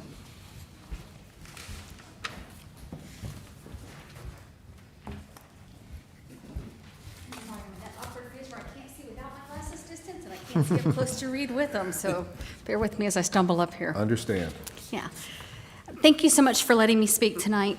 Good evening. My name is Julie Jacobson, and I've been a resident of Saginaw for over 30 years. Bought my first house here in my early 20s and raising my grandchild here now. So I'm very, very invested in our community. I also am a member of the City of Saginaw Animal Advisory Committee. And so I have been intimately involved with this project, and I want to reassure everyone here tonight that none of the Moscow conversation was taken lightly. It was a very lengthy meeting with a lot of really good, robust conversation. I want to start by saying that I understand the concern about cost. In a town this size, every dollar matters. Being good, careful stewards of our resources is part of who we are in Saginaw. This conversation is not about extravagance. It's not. It's about responsibility. It's about foresight. It's about doing things the right way the first time. Our community is growing. That growth brings opportunity, but it also brings challenges, and one of them is an increased need to care for the animals that are lost, abandoned, and mistreated. Our shelter, the shelter that we build today, must not only serve today's needs, but it also has to serve the needs of our town 5, 10, 20, and 30 years on from now. A prefabbed or undersized shelter may seem like a savings up front, but the reality is cutting corners often costs more in the long run, as Kim talked about, right? The facilities that are too small or poorly designed lead to overcrowding, higher disease rates, increased strain on our staff who are already doing an incredibly difficult job, and repeated renovation costs. And those expenses for repeated renovations are costs that we're going to pay again and again with taxpayer dollars. A state-of-the-art shelter isn't about fancy finishes, and that's not what we're advocating for. It's about smart design. It's about proper ventilation to reduce disease. It's about separate spaces for sick animals, for strays, spaces for adoptions to be facilitated. It means a safer working condition for staff and volunteers, and I strongly agree that we're going to see an increase in volunteers when we have a facility that actually can be accommodating of them. It also means a calmer environment for animals, and we know that calmer environments for animals lead to better mentality and well-being, which makes more animals adoptable. It increases adoptions and adoption rates. A modern, well-run shelter tells people that we are a town that plans ahead and cares deeply about animal welfare, and that we take pride in doing things well. And so that's what we're advocating for. That's what I'm asking for. This isn't just an animal issue. It's a public health issue. It's a community safety issue, and it's a quality of life issue. Humane, efficient shelters reduce stray populations. They support reasonable pet ownership, and they partner with rescues and veterinarians more effectively. The real question isn't about whether we can afford to build a proper shelter. It's about whether we can afford to build something that we already know is not going to meet our needs going forward. Does that make any sense? If we're going to invest, let's invest wisely. Let's build a shelter that grows with our community, protects our animals, supports our staff, and reflects the kind of town that we want to be. Doing it right once is always going to be the most affordable way to do it, and it's more responsible than doing it cheaply twice. We need to put this bond on the ballot, and we need to support this initiative the right way the first time. Thank you. Thank you, ma'am. Next, I have Tabitha O'Connor.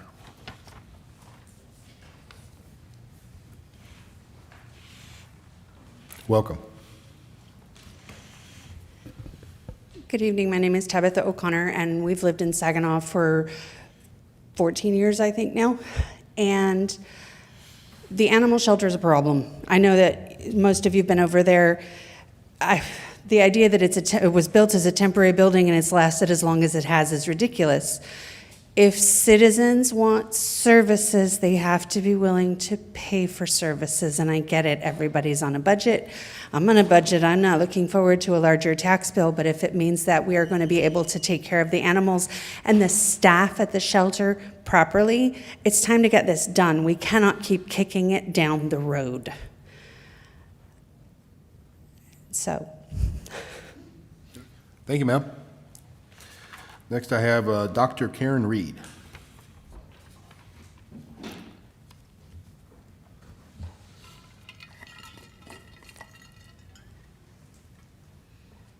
Thank y'all. I think you put it beautifully, Mr. Howe, with giving the background of the shelter. I started out as a volunteer there. Now I'm the chair of their 501(c)(3) or C3, and we've looked for grants, and we occasionally can get a grant. It is nowhere near the ability to afford something like this. When I volunteered there, you get a real opening of what's happening there. For all of those animals, they get all of their bedding changed daily. They have one washer and one dryer, and that goes constantly. And when it breaks, you get the laundry that piles up so that we're putting it outside the doors because there's nowhere else to put it. And then you have to try and catch up. You know, there's kitten season a couple of times a year, and you have so many kittens. In the cat room, it's two little kennels.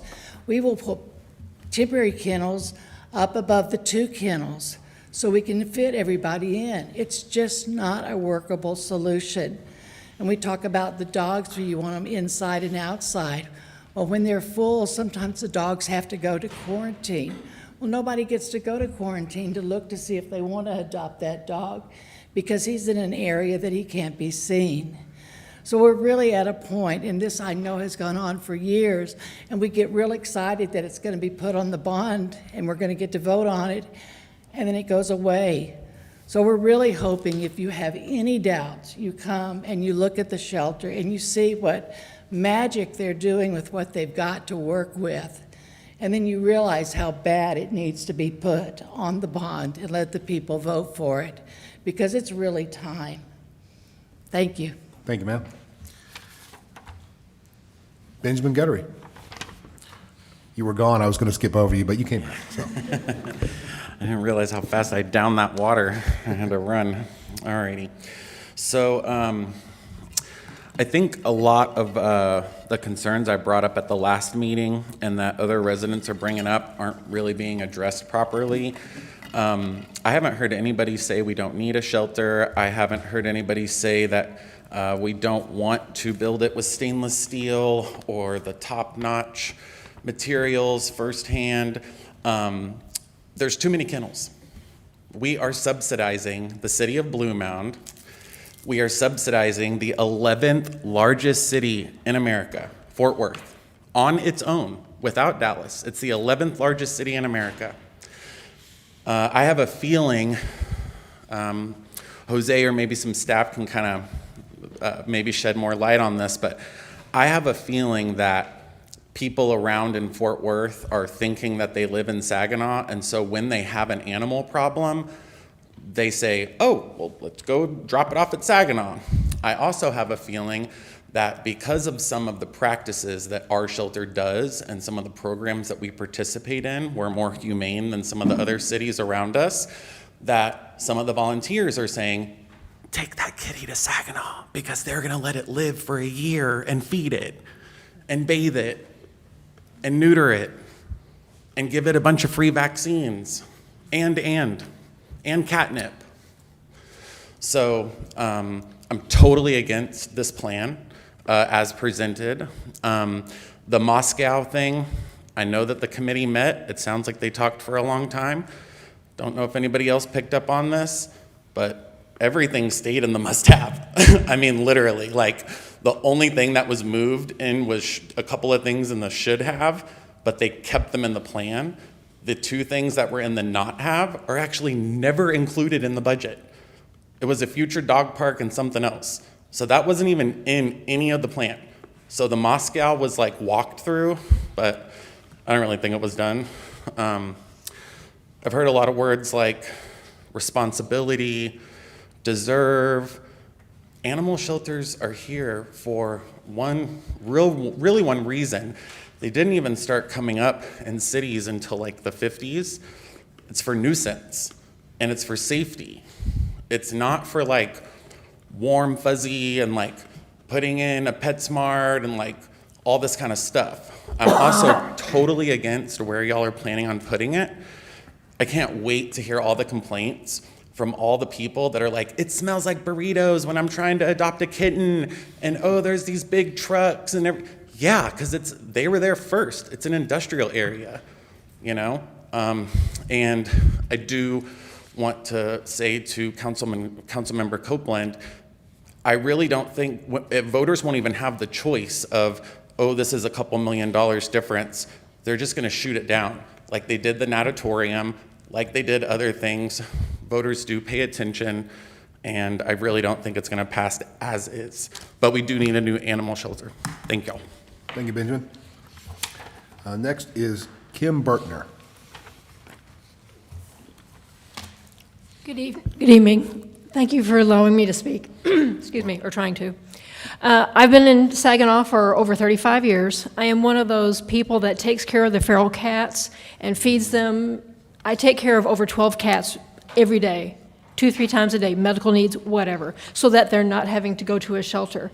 There is nothing wrong, in my opinion, no offense, with being known for having a no-kill shelter. I am very proud of that fact, that we allow these animals a chance to have a life, allow a family somewhere down the road a chance to know the love of this creature.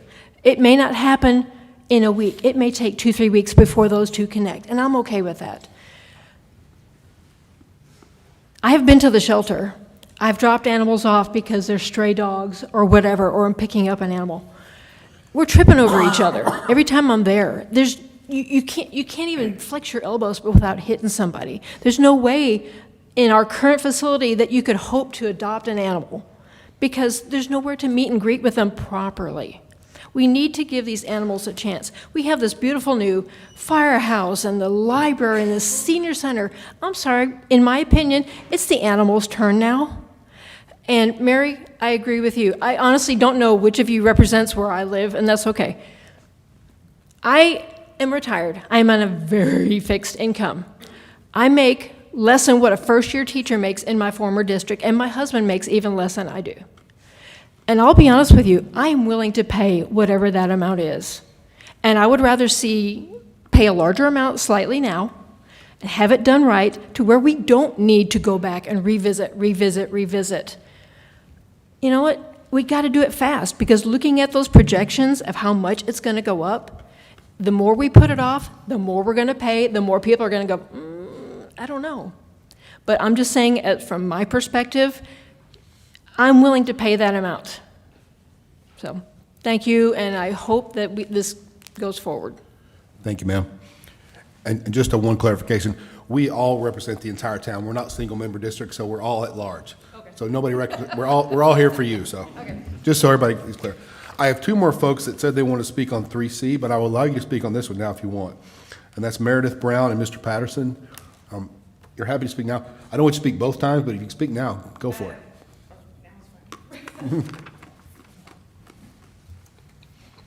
Welcome. Thank you. Thanks for letting me speak.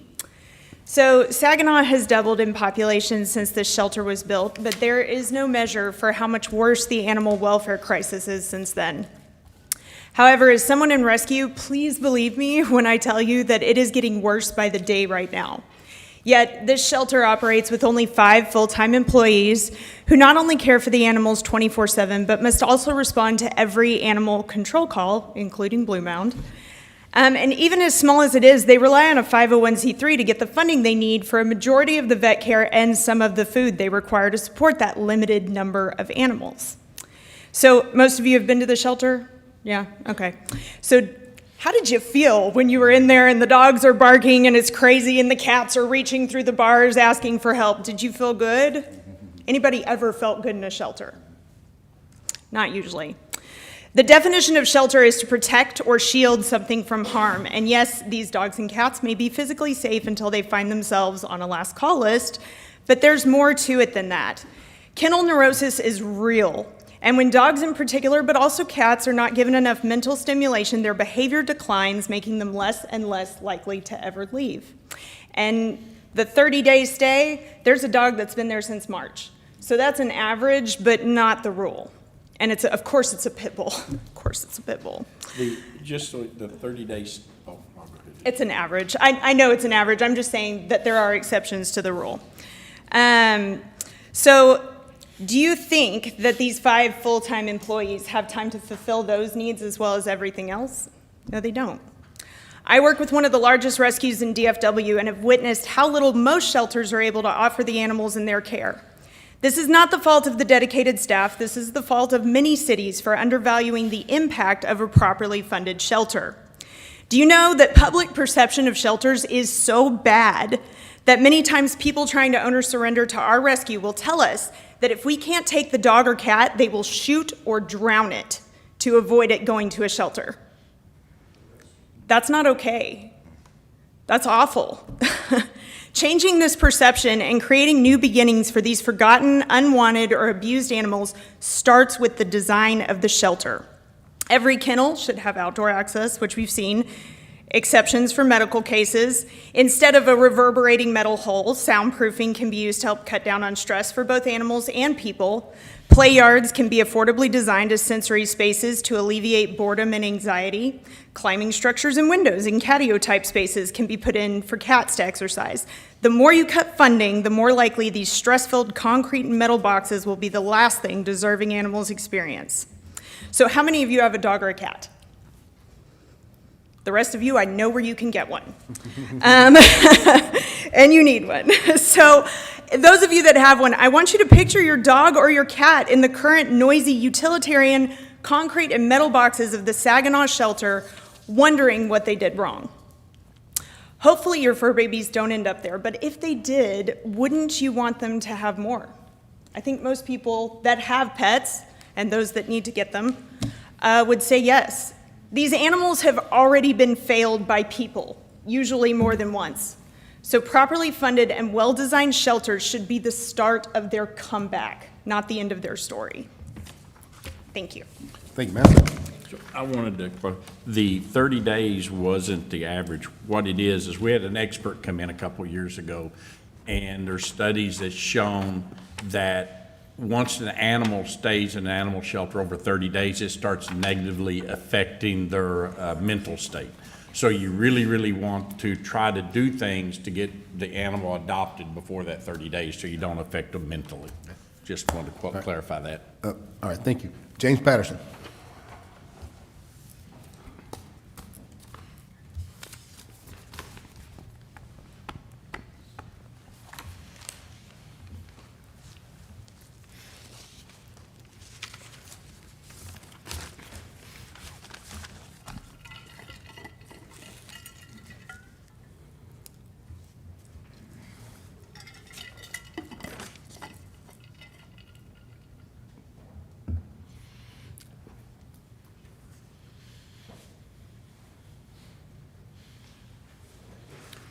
Okay, I'm James Patterson. I'm a one-man advisory committee and advocate for the citizens. I feel like I wouldn't have even found out about this. It would have all been swept under the carpet if it wasn't for social media. We need to be more frugal with our taxpayer money. It is not what we want, but what do we really need compared to the other cities of like population? I do not agree with the quorum's assessment whatsoever. There's a lot of things that we don't have answers, that the answers should have been here tonight. And then there's the assessment, there's just a lot of things that were, I believe, told wrong to the committee or the advisory that has a good heart for animals like myself. This current shelter was built that we have today for $100,000 in donations, which were tax write-offs. Note the 501c3. Who has contacted these people from the past when we need them now? The current location can be remodeled. The back could be opened up of the shelter and extended out if you get rid of the original one, bulldoze it down. It can be connected to the Public Works building that will mostly be vacant, if not totally, when they move to the library. No need to buy unnecessary land. Things that concern me, number one, why do we not have any rescue partners such as Petco, Best Friends Animal Society, Through the Home, Humane Society, etc. of North Texas? Number two, why doesn't our $100,000 beautification sign today not say, it should say, Happy Holidays, make someone's Christmas special, adopt a dog? Number three, there's multiple Saginaw Facebook pages that should have dogs for adoption daily posted and available to share. I'm sure some of these ideas would help the matter as well. Now, let's get into the numbers. As far as 18 or 12 million starting point to see how low we have to go to get the vote is wrong. We need to go by demographics. An analogy is you can buy a $1.2 million home in Taylor Sheridan's neighborhood with copper roof and so on and so forth, 4,000 square feet. You can actually buy 10 of them in the Lifestyles of Rich and Famous for $12 million. That's a lot of dog shelter right there, as I said, with copper roofs. Wow. Saginaw has 25,000 people, 33 dog kennels. Richland Hills, they did a remodel 3 years ago, 9,000 people, 12 dogs, 16 cats is what they hauled. Watauga, 23,000 people, they have 18 kennels, they're full. White Settlement, they took over River Oaks last month, 25,500 people, they have 40 dogs, 33 cats. 25 years, Haltom City, now we're going to get into some population, 45,000 people, they hold 38 dogs, they're a quarter full today.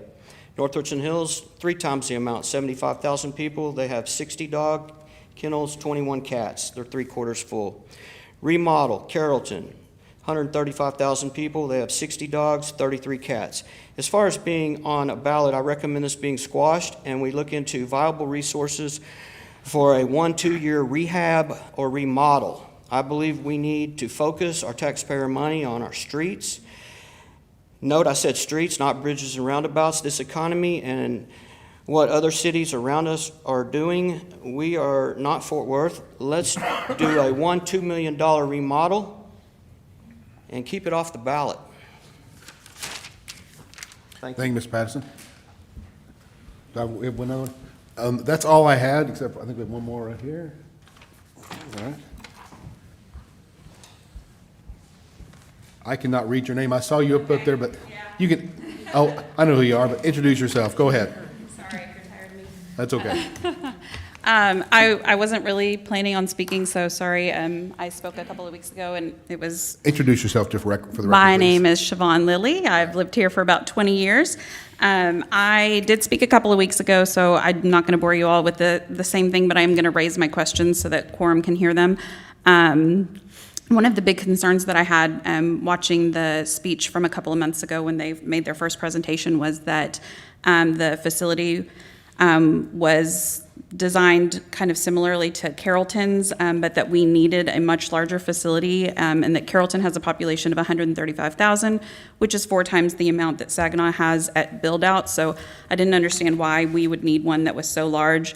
I am curious to know, if Quorum is incapable of designing a shelter that would be 10 to 12,000 square feet that would operate efficiently.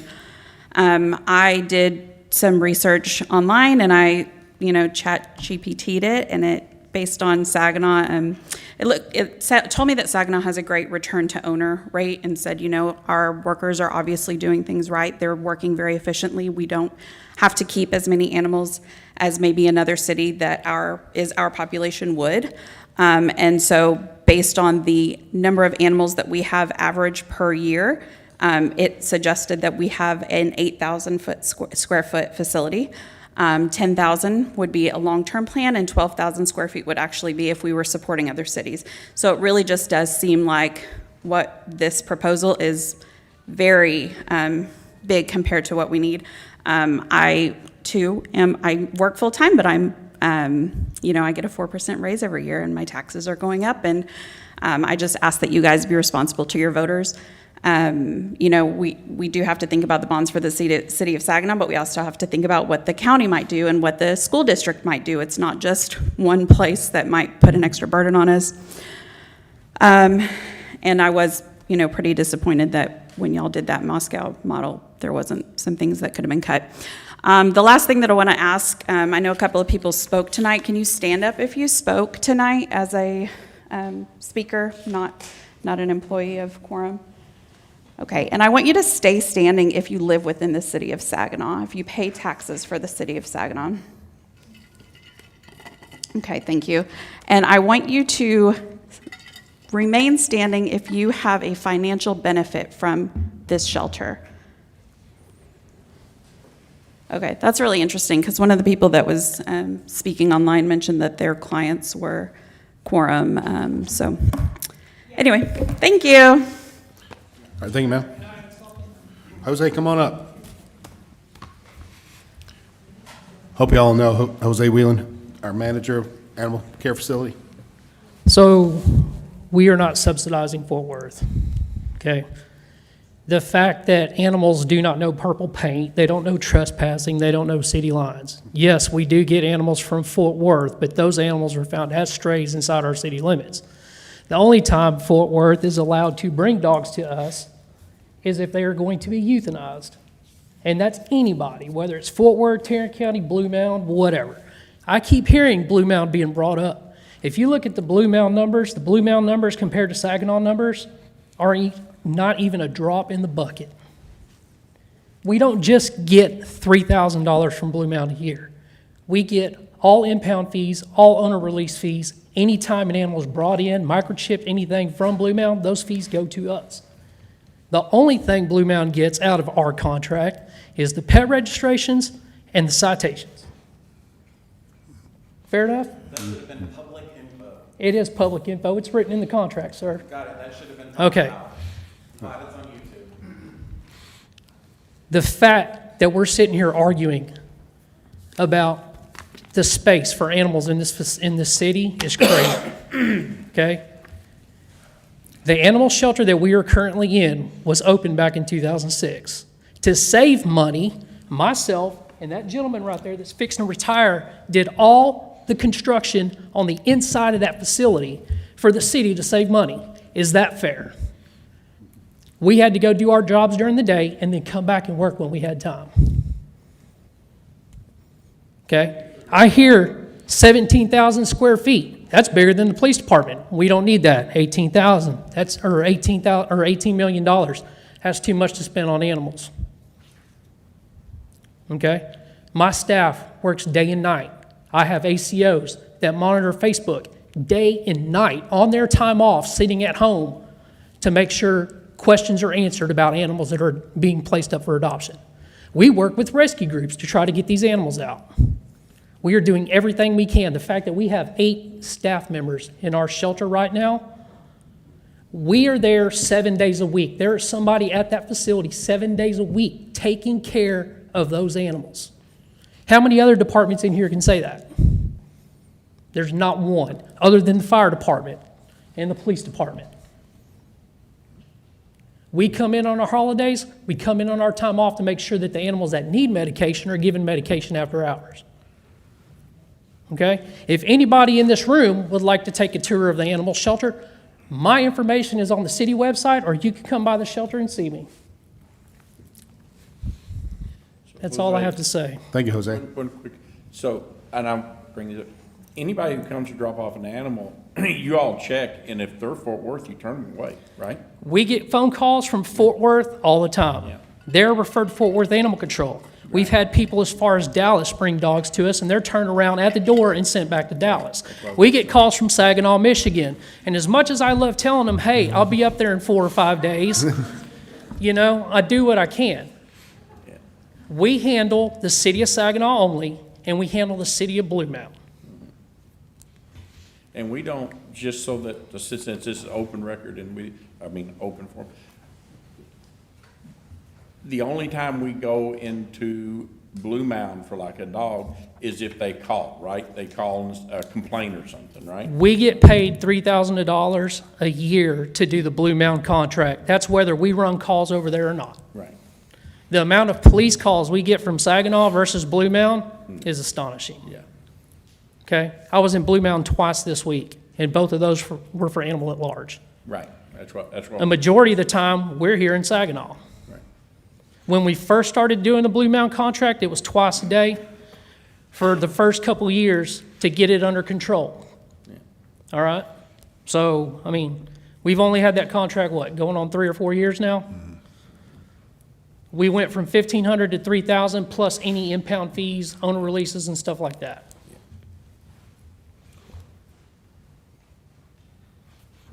Appreciate it. Thank you, Jose. Appreciate it. All right, so that's all the folks I had to speak on this. Mr. Mayor, I don't want to pull a John David Pete, and I will gladly leave the meeting afterwards if the council wants me to. But one of the people that spoke up here tonight doesn't live in Saginaw, and she does work for Quorum. We have the screenshots of her own comments. I do not work for Quorum. Well, then why'd you tell residents, taxpayers that you do, and your LinkedIn and your Facebook say that you live in Fort Worth? Got it. Indirectly, you work for them. Got it. Okay, all right, let's The good. second point that I would Benjamin, like. thank you. You've had your chance. Thank you. Please sit down. I don't want to get into an argument here. Everybody got a chance to talk, and I appreciate everybody talking. But we don't need to argue over this. We just get the facts. The second part is why are our numbers so inflated if we don't take in anything from any other cities? It doesn't explain the map. So. All right, so anybody who hasn't spoken. Well, hold, I want to see if Mr. Patterson, I want to see if anybody else needs to speak. I do have an issue on this quorum. I needed to get my glass case anyway. Nowhere do they talk about how much this architect's making and all this. That should be up front right now in front of everybody. I think Lee can answer that, so. And then the other thing that I got a problem with is when somebody doesn't show up for a meeting, that's too comfortable. Their boss should show up. We got a business to run here. Thank you, Mr. Patterson. Lee, you want to just answer the. Yeah, the contract that Kim's working under was, like I specified, to do an assessment, a reassessment and evaluation of the original animal arts needs assessment and cost estimates, and produce an updated cost estimate and some floor plans, which you saw tonight. The contract, I believe, called for a maximum of $28,000, which is pretty much par for consultation of that expertise for what she has provided. Actually, she's gone probably way beyond what the scope of the original contract actually asked for.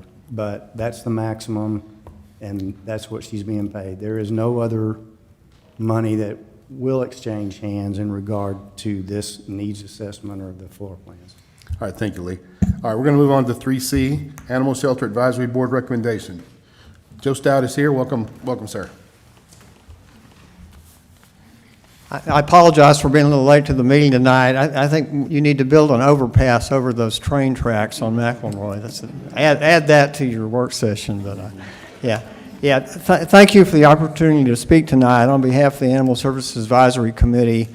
And I'm going to reintroduce myself a little bit because the fact is I don't live in Saginaw, but I want to tell you who I am and why I'm here. I'm Joe Stout, Chair of the Animal Services Advisory Committee, and I'm also the state-required Animal Welfare Organization representative on the committee. The state requires that you have somebody from a nonprofit organization or an organization that's an experts in animals. I'm also president of a nonprofit organization, Mid-Cities Community Cats, that provides trap, neuter, vaccinate, return for approximately 1,000 unowned stray and feral cats every year. I live in Colleyville, and I also serve on the Colleyville Park and Recreation Board, among other things that I'm involved in. I'm also a member of the Texas Humane Legislation Network, and in that capacity, I interact with congressional offices who have districts here in Tarrant County mainly supporting animal-friendly legislation at the state level. This includes things for cats and dogs, but also gets into dog fighting and cockfighting and a lot of things. And this organization has passed a lot of really, really good laws in its 50-year history. I wasn't always involved with cats and animal issues. I worked for Lockheed Martin Corporation for 40 years, mostly doing media relations and other public communications to promote the F-16, the F-22, and the F-35 fighter aircraft. The mission then was to support military services with the best possible war-fighting equipment and to bring jobs to the Fort Worth area. And we did a pretty good job of it. But the mission now is to support the animal services staff with a modern, efficient shelter and to improve life for the dogs, cats, and other animals that will go through the shelter for many years to come, hopefully on their way to forever adoptive, loving homes.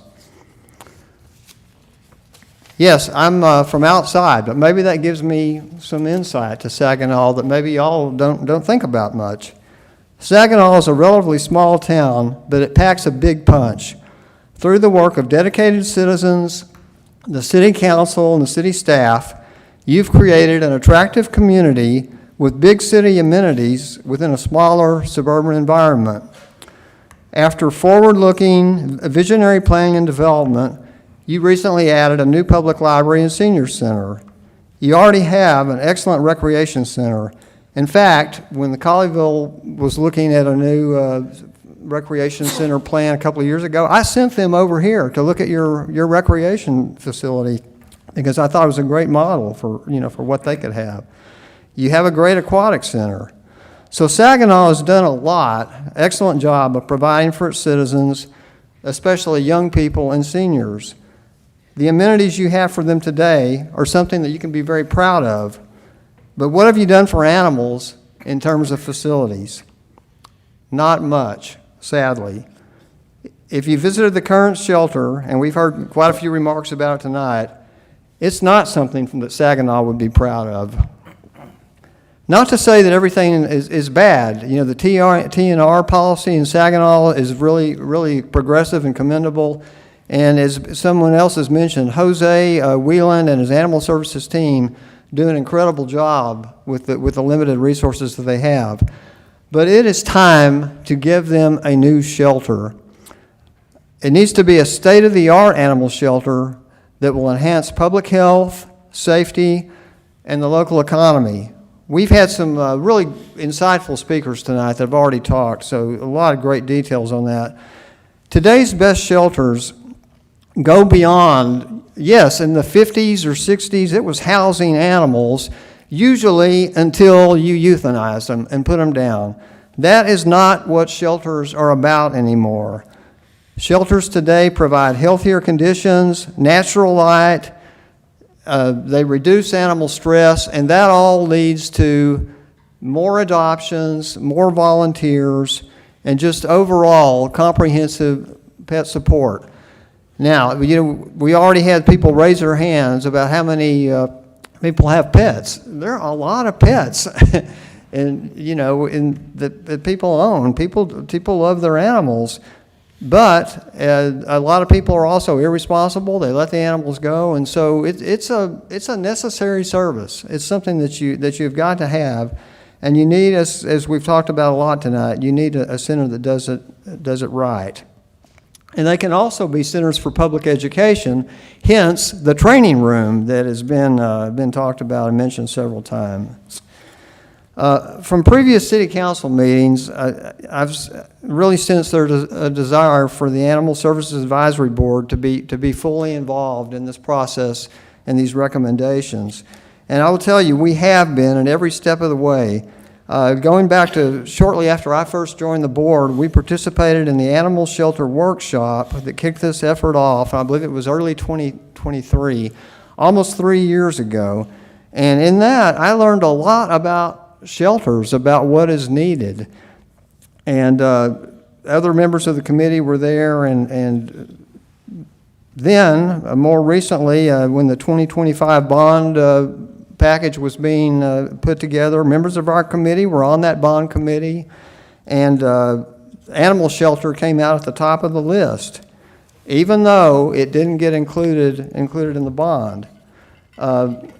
This presentation that Kim gave tonight, and that was a little different tonight, but I've seen that presentation 5 times now, okay? We have been thoroughly involved, and some comments tonight about the Moscow model, which, by the way, is not anything I'd ever heard of before. Working at Lockheed Martin, we didn't recognize Moscow very much, but anyway.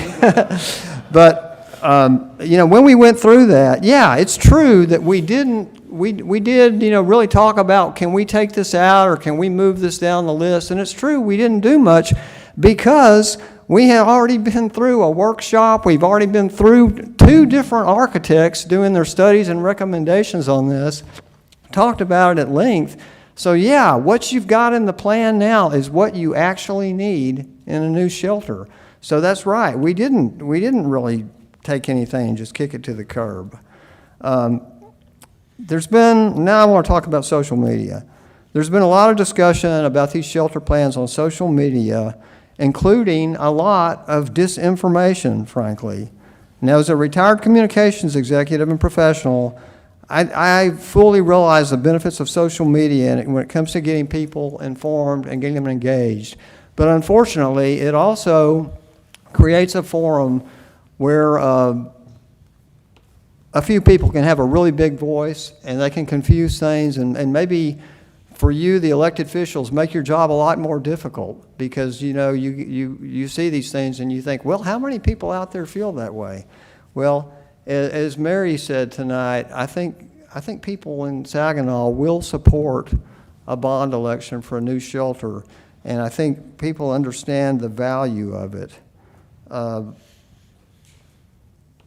And as Councilman Lawson said, it's true. You do need to do real due diligence on a project this big, but how many years does it have to go on? How much more do we have to do? I mean, we have studied this thing in extensive detail, and we've had the best experts give us recommendations, and nobody's getting anything out of this. I'll tell you what, I come over here to Saginaw. I've spent quite a few hours here and quite a few hours in between meetings, and it's not an easy drive that's why I was late tonight. I'm not getting anything out of this. I'm doing it because I care about the animals. And, you know, I happened to meet Jose, and he told me he needed somebody on the Shelter Advisory Committee from a welfare organization. I said, sure, I'm glad to do it. But yeah, I get nothing out of this other than that. And, you know, the pleasure of knowing that I'm doing something to help animal welfare here. So the agenda item was, you know, what does the Animal Shelter Advisory Committee recommend? And so we ask tonight, and we recommend that you put this to the voters in Saginaw and put it on for a bond election. Thank you. Any questions for Joe while he's up here? Brack? Yeah, could you speak just for a moment to the validity or not of the number of kennels that is in the current plan and how that compares to population? Is there a difference, a reason why we need more per capita than other cities of similar size? I'm trying to wrap my mind around. I'm not disagreeing. I'm not, and I'm not agreeing. I want to understand why the discrepancy, or other people just not looking at it correctly. Kim or Jose may be better to answer that than I am. One thing I can tell you right now is some of the other cities around us right now are having outbreaks of disease in their shelters. Fort Worth is. My daughter this week has tried to foster puppies from Fort Worth twice. Every time she goes over there, the puppies are sick. Okay. Also know their cats are sick. The Bedford shelter, which, you know, sadly they need a new shelter too, obviously, but all, you know, they're not taking in cats right now. All the animals are sick. So I think when you try to crowd things too much, and that's what happens. But Kim, do you have any, could you add something about why Saginaw needs that many kennels? A lot of it is just based off of your population, your hold times. So I know Carrollton has come up many times already about, can you hear me better now? Yeah. Okay, so just doing those comparisons. Carrollton was designed in 2008. So when you take that and you're looking at that with today's numbers, that's where you're seeing a lot of the discrepancies. You got to take, do a deeper dive than just social media, ChatGPT to do these comparisons. So if we wanted to do a true comparison, we could reach out to City of Carrollton right now, take a look at their intake. We are currently actually working with them right now for their new addition, so that would be an easy task that we could do a true apples-to-apples comparison to see where their intake is, to see what their hold times are. Because if you have a difference in a hold time, let's just say 2 weeks versus that 30 days versus 6 months, you're going to see a good variation. With Quorum, what we do is we look at this in more detail of not just the overall average. We break it down to percentages. Some of these dogs are only here for 2 weeks, and maybe only 2 to 5% are here for those 6 months. We're not using that 6 months for everything. So we've already dialed that back to truly see what they get, if that kind of helps. But we can do true comparisons for you, but we just need to know where you want to see, where you want to compare those two, so we can do those deeper dives. We don't mind helping out the City of Saginaw to do that. And I think that our animal services probably does a better job than most cities. Through necessity, they have to be able to manage what they currently have. So I think where we end up, we could sufficiently account for the animals that are being brought in on a smaller kennel size than what other cities would require, just because of the job that they're able to do and the turnaround that they're able to make. And I wonder if those considerations were put into this as well. For the actual size of the kennels themselves? No, to for reduce the square footage or the quantity? number of kennels in comparison to the staff that we have. I think that they're going to be able to do a better job with the same size kennel. They're going to be able to get more animals through because of the job that they're performing. And so I'm just wondering if that was taken into consideration when figuring out, like, if we have a city that has 25,000 people and they're running through a certain number, I would say our staff's going to be able to get more animals through in the same number of kennels than other cities. So they're more efficient, but if we have 3 times the kennel space of a similarly sized city, I'm not following the. I understand what you're saying, but I have a lot of concerns with it because I'm involved with the organization Mid-Cities Community Cats, and we deal with about 12 cities where we've been in their shelters and we interact with them all the time. They all have different policies, and I would say they have different records as far as what their outcomes are.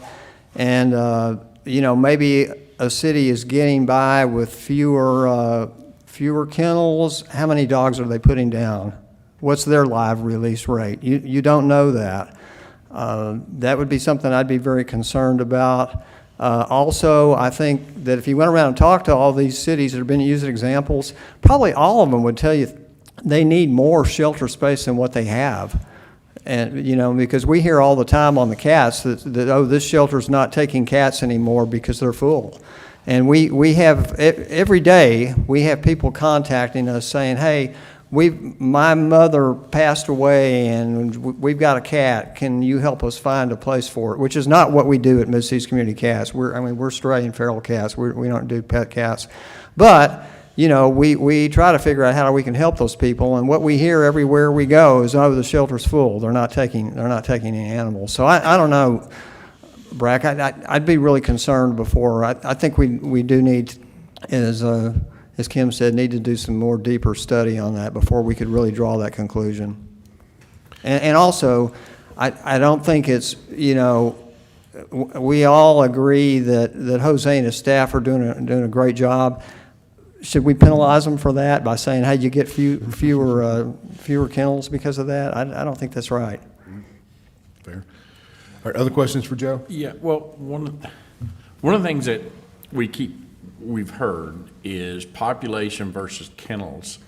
It isn't matching up. So, you know, let's say Saginaw has 25,000 people and we got 15 kennels. That's what they said, you know, I'm just using numbers, okay? Where you get somebody who has, say 50,000 and they got the same amount of kennels. It's not adding up. So that's what I don't know. I got. Well, do they live in apartments, or do they have like 2 acres where they have a bunch of dogs running around? I mean, that's another thing. There's so many variables in this. I don't think you can just. Right. But somehow we have to, because people look at it and they look at how many different knobs you got. So they have less kennels because they euthanize their animals, and we don't. They got less kennels because they're able to, instead of a 20-some day cycle time or a 30-day cycle, they can do it in 15 days. That's kind of what we need to do. Somehow I need to average the data and say, this is why fair. These numbers are different. That's fair. Yeah. All right, any other questions for Joe? I don't want to keep him here. Anything else? Thank you, sir. Thank you. Appreciate it, Joe. Appreciate it. All right, more to come. So moving on to 3D, presentation and discussion on depot building. Our soon-to-be retired Chief Building Official, Larry Little. I'm glad we get to hear from you one last time, buddy. Let's hope so. No, I appreciate all the comments earlier. I do appreciate it. We'll see if I can get this going here. And with all you've given tonight, all the information, this is the last presentation I really hate to bring to you because it's always about money. Everybody's always wanting more money. But this is about decisions more than anything, what's going to have to be done here. So we can get this going here. All right, Larry, hold up a second. Let's these people clear out so we can hear you, okay? You got it. Wait about 30 seconds. You're taking it to Missouri so we can come hang out with you? Everyone, anybody knows me knows I have an open door policy. You come, I will house you. I promise you that. Show me, Steve. But he didn't say we would leave. He just said we could go. You can absolutely live. Come on. He'll put you to work, probably. That I will do. I've got a lot of work to do. Let's let Chief close the door and then we'll. Does anybody know the proper name? Is it Cosi or Cosi? We hear everything. Who would say the name of this? How would you pronounce it? Anybody know? Cosi, Texas or Cosi, Texas? Where is it? Where's it located? I've never heard of it. It's up towards Waco, East Texas. Yeah. Okay, good go. So just giving you a little background on the train depot station itself. It was built in 1870 from Cosi, Texas. That's where it was originated. Let's see if we can go here, man. You want to hit? Yeah, you're good. Cosi, it's the birthplace of Bob Wills. Interesting fact about it, the king of the Western swing. And I'm going to try to go through these quick. You got a lot to go through tonight. Go ahead. Huh? Yeah, I'm trying. I'll do it again. Side, right?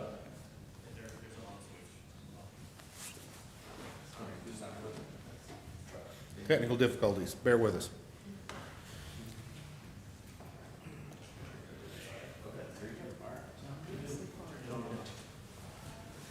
So anyway, John Wesley Hardin, the infamous and deadly gunslinger, was actually shooting outside the train depot.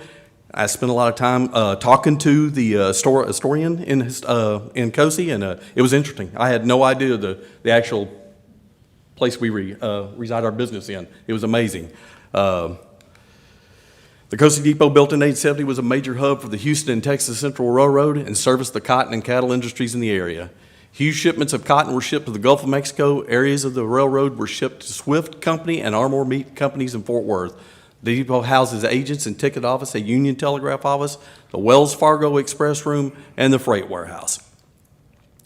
The Cosi Depot was moved to Fort Worth in 1979 to Meacham Boulevard and became the Mercantile Station and was restored to become a luxurious conference room and office space owned by the Mercantile Bank.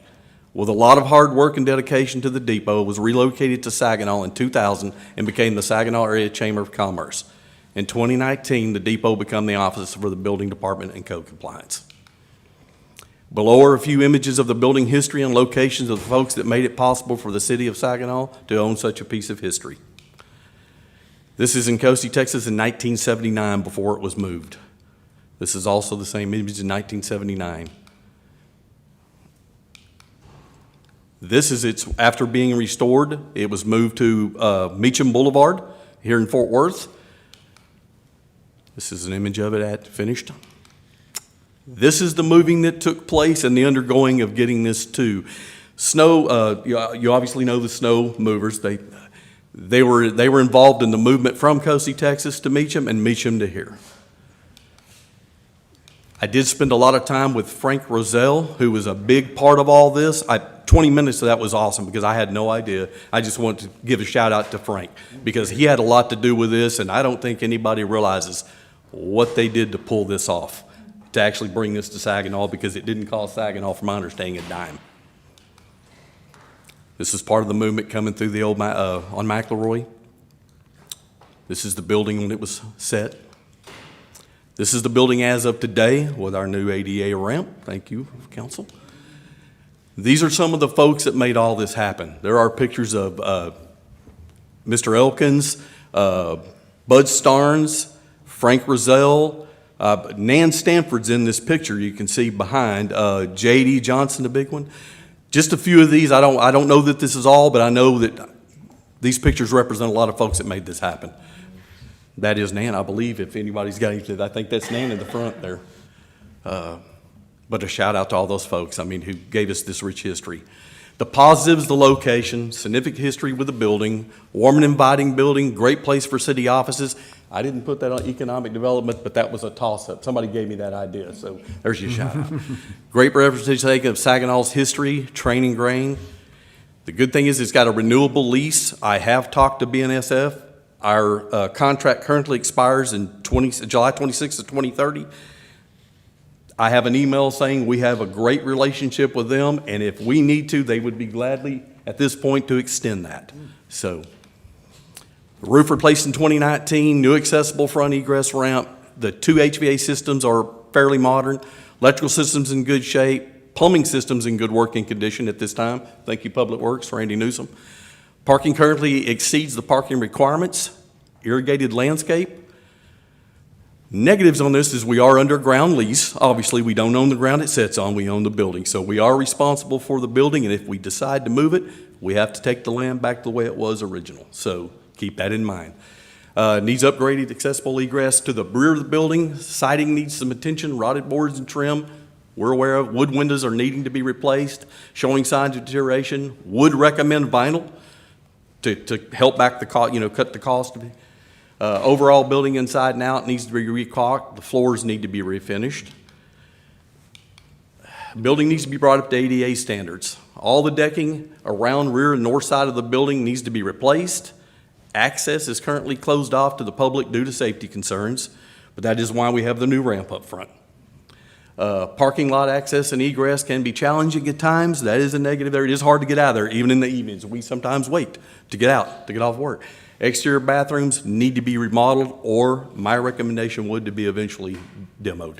They're not utilized, and they constantly cause problems. We've had vandalism there, so this is the building as it. I'm just going to show you some shots. That's the decking. That just some of the images that Chief felt we should share that you can see where it needs attention. We do have rotted boards around it. Again, rot and trim work that needs to be replaced. Some of the windows, they're definitely showing signs. We're getting water into a few of the windows. I'll just take you through these quick. The ramp obviously is closed due to safety concerns. We constantly have people up there. They're busting the rails. That's just the thing. Even though it's closed off, they jump up there, and that's. Do you still have the non-paying renter underneath? I do not, but I wished I had him back because maybe he could stop some of this. shots from underneath, and again, just to move this building, I'll go through this in a minute, but it is going to be a very expensive project. That's what you decide to do. To relocate the building, we have tried, and I apologize because I know, Nick, you're one of the ones that's always said, I want numbers. We have tried for 2 months to get hard numbers. There are very few companies that can pull this off. Snows have closed their business. Gary came out here and spent some time with us, though, and brought another individual. They're working on getting bids. The hard part right now is to get hard prices for moving the utilities and the traffic lights, because that will have to be done. Along with the trees, you're gonna love this, and the median on Longhorn will have to be removed to get it, if we were gonna move it to the park. I just put in here real quick, and I will print all this off so y'all can go through this. There's so much to go through y'all have left tonight. I don't think there's a lot to this. But I will give you the list of everything that needs to be done. We're currently getting bids, working on bids to do all this. It is a major undertaking. I've had guesstimates of maybe north of $400,000 to pull all this off, because you've got to remember, you've got to have new underground utilities, fiber, sewer, parking lots, sidewalks. Egress out the back will have to be considered. So if you move it, that is something you'll be having to look to. But that's the presentation. I just kind of wanted to give you an idea of what you're looking at in the future. And it has been an honor and a pleasure to work with every one of you, and I do appreciate everything y'all do. Any questions? Don't sit down yet. Any questions for our soon-to-be retired Chief Building Officer? See, I had a question, Larry. I heard that at some point the railroad was going to make us move. Is that not true? Is that not? Everyone I've talked to is not aware of that. Okay. They're not looking at that at all, and I've spoken to the vice president of the real estate part of it. And I have those emails, and I have put those emails aside, and I will leave Chris copies of those that we can refer back to. But no, I don't think there'd be a problem renewing this, and that may be something we want to look at maybe sooner than when it's due, just to be able to buy you some more time. Okay. But it's a great building. What would they do with that land? Just, you know what I mean? It's the railroad. They do whatever they want. So. Yeah, absolutely. There was talk they put another, I'd heard one time they put another line through there and it was getting encroached. That's what I heard too, yeah. For safety issues, they said they didn't So, like. I'm happy with it staying as long as the railroad's not going to kick us out. That's what I was afraid of. So if the railroad's not going to kick us out, we've got some options, we've got some time. That's good Absolutely. news. I think the biggest concern with some of the folks that I talked to that were a part of this originally was, please don't tell us the Saginaw's going to get rid of this building. So I think it's something we should consider maybe how to house that. Yeah. I appreciate you. So, Sean, go ahead. Question. Yes, sir. As long as I've been here, since 2008, I've always wanted to go in that green and red train, right? And so I just would be curious if we could turn that into like a tourist stop, and at some point maybe share like some kind of revenue with BNSF as a way of continuing that lease, and have a better relationship and have something that is an iconic Saginaw, bring people in type of thing. It's going to help with the economy. So the trains, that's a whole nother expense too. But I will tell you, the inside of those trains are not in the greatest condition. Sure. And what you're seeing, it would take some serious renovation. Sure. And I think BNSF would tell you there are some serious. That might be an issue, having the public go down there, because in our contract currently that Mr. Flippo signed back in I think 2020. There is talk of a fence there, and I think that's something we might, when we go to do this contract, try to get them to put, because of staff that works there, I can tell you, it is a constant battle to see kids get out of the cars and they run right up to the tracks. Sure. So something to think about if we're going to do that. But yeah, I just remember as a kid going to Alabama and getting to go on the battleship and seeing that, and it was really cool. And it was definitely not something that I would let kids do just free. Yeah. But with parent supervision, I think it would be something really cool if we could do something I agree. with that building. Yeah. Yeah. Thank you. Any other questions for Larry? Thank you. Thank y'all. Thanks, buddy. Appreciate it. All right, moving on next, we're at 3E, discussion regarding ordinance related to carports. Who's going to kick us off with that, Gabe? Yeah, I think council member had a desire to have the discussion. We have the draft document that Brent worked on based on Nikki's direction, so. I can kick it off. Go ahead, Nick. So we have several, mainly these are over in Old Saginaw, where the carports are bigger than what our current space will allow and stuff. And so there's a few of them, not a lot, but there's a few of them. We've run into it a few times. Probably it's been 2 years now we've been trying to figure out how to do it, and it's really come down to it needed an ordinance change in order to bring everybody into compliance. And like you said, I've been working with Brent, and we came up with two changes. B, which will mark out the one where it says square footage, and it'll just say that there's no maximum. And just as an FYI to everybody, we have another ordinance that says, I don't know which ordinance it is off the top of my head, but me and Brent was looking at it, that says you can only have so much of your property, and it's up to 50% under roof. So there's an ordinance already there, you know. This one just gives you smaller spaces. And then the next big change is that you can extend into the side yard, into that easement. But if you do extend into the easement, you have to have an you have to have a drainage study done, and it has to have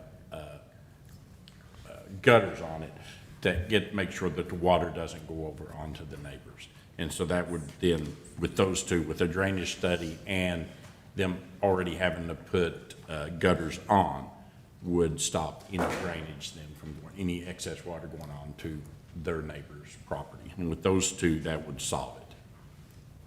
And so the ask from us is, I guess, is if you all have anybody else on council has any questions, concerns with this. If not, then I guess it would go to P&Z. I got a question. So we're going to allow them to encroach into the setback. Mm-hmm. Why do they need to do that? Why is that a good idea? It doesn't hurt. I mean, we already have carports that do this over in Old Saginaw. What should they? So what if I have a carport and you have a carport and they touch? That's not a good situation. What are we going to do in those cases? If we can both build to the setback to our property line, we're going to be right up on top of each other. How are you going to fix that? There are actually, there's one specific I can remember over in Old Saginaw in that same neighborhood that has two carports that connect and the neighbors park underneath both of them. It's a mutually agreeable situation. They're good neighbors, and so, I mean, I living in a place where we are free to do those things, I think would be beneficial. Yeah, I guess my thing is, when I look at an ordinance, the city, okay, so not an HOA. HOA can set stricter ordinances, but when you look at a city, and I look at the city and what the city should put on their citizens, the number one thing is safety, okay? The ordinance is there due to a safety concern. Then the next one is if it really then puts their citizens at a huge disadvantage, and it doesn't, these two don't. And so unless it's that, then I think a citizen should be allowed to do within reason anything they want to on their property. And if two citizens want to have two things that come up right next to each other, if they're good with it, it's their property, why should I care? And if I do care about things like that, then I should go live in an HOA. And I'm perfectly happy people living in HOAs. So I guess my question is, what if the neighbors don't agree? I mean, they might not be best friends, and they build up next to each other. There's a lot of problems there. So If they build right up next to each other, then they do it normally. Well, they're going to touch, or they could touch. I mean, why does it have to come to the setback? I guess that's my question. What's the problem with cutting it in? What's the setback? So 3 feet, 2 feet? yeah, I think the setback, what is the setback? Do you know, Larry, by chance? The side yard setback? I know at one point in time it was 5 feet all the way around the property. It really depends on where you're at. Okay. We have 5 foot, we have 7.5 feet. Yeah, there's quite a few elements there. I would just for a moment, I would like to kind of give you some insight on that. I know you think there's a couple of ordinances we have to change, but you're also going to have to change the building and fire code, which I don't think that's what you want to do. Those codes are there for a reason, for separation, and I just kind of want to remind the council too of how many times I've been called over my career that there are buildings or structures being built too close to the property line. And this comes from citizens and council members. Can you go investigate this? And I won't call any names, but there's been several. And if they're too close to the property line, we move them. Putting 2 carports, because remember that we changed the ordinance recently in July, and it was voted on unanimously, that we all agreed the size, we all agreed the setbacks. Most importantly, if you were to take the wood carports you can now build, and as you said, Mr. Mayor, you build 2 side by side, you've just broke every rule there is. You've actually put more of a potential of a hazard onto the citizens. Because now you have a fire. You're in the fire business, Paul. Fire will spread. So I would caution you to change something that's going to allow it to go to a side yard. That's just my opinion. I've been in this business. This is what you hired me to do. We look out for fire and safety. I know talking to Chief Spears, his concerns are the same way. What are we going to do? How do firemen get to fight a fire if there's 2 carports side by side and you've got to get to the back to rescue? What are they going to do to get apparatus equipment in there? I think these are things we're not thinking through. We're just trying to solve one problem out there. There are carports that are out there. As you said, there's one that's built completely across property lines. I can promise you that. That carport never had a permit, just like the one we're speaking of. There's a few out there. None of the carports that go to the side yards, because there's not a carport out here was built before 1959. None of those that are encroaching the side yard were ever legal. And I think even Bryn weighed in on this. They may be there, but it doesn't make them a legal carport. That's the problem. That's what you're fixing to do. To solve one problem, you're creating so many more. And I would encourage you to really think about this. I get what you want to do. I'm the same way. If you know me, I kind of like to be able to do it on property. But is it fair to me to put other property owners in danger because Putting other property owners in danger. I'm sorry, Okay. and I don't buy the fire thing. Okay. Well, yeah, that's. Just that. Mary, you had something? Go ahead.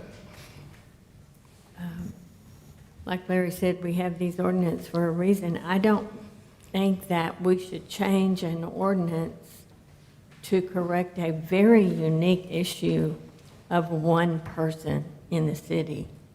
And we've kind of come close to doing that before, and we've kind of made some concessions in other cases.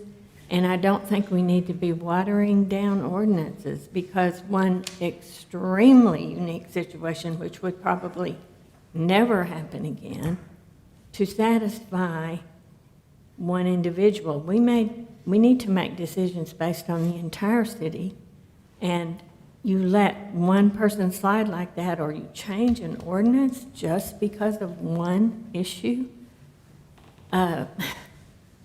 And the other thing about there would have to be a study done with the water drainage and all that kind of stuff, that is an additional, our staff is already overworked. We do not need to add more work to our staff for an ordinance. The staff don't do it. I had to have this done when I had concrete poured to my, because it's allowed.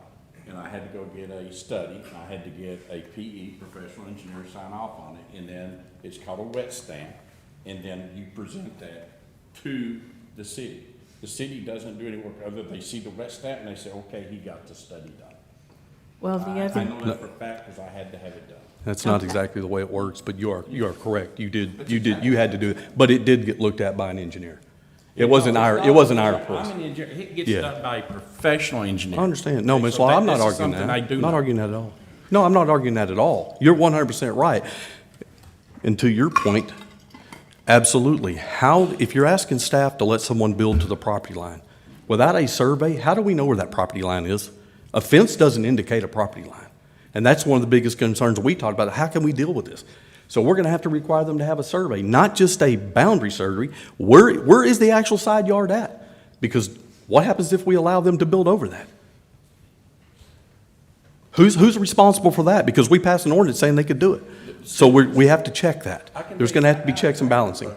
Citizens getting arguments over where the fence is built right now. I can tell you exactly what the city does. City Yeah. says that's a civil thing, Yep. and they have to take it. The city doesn't get involved. So there you go.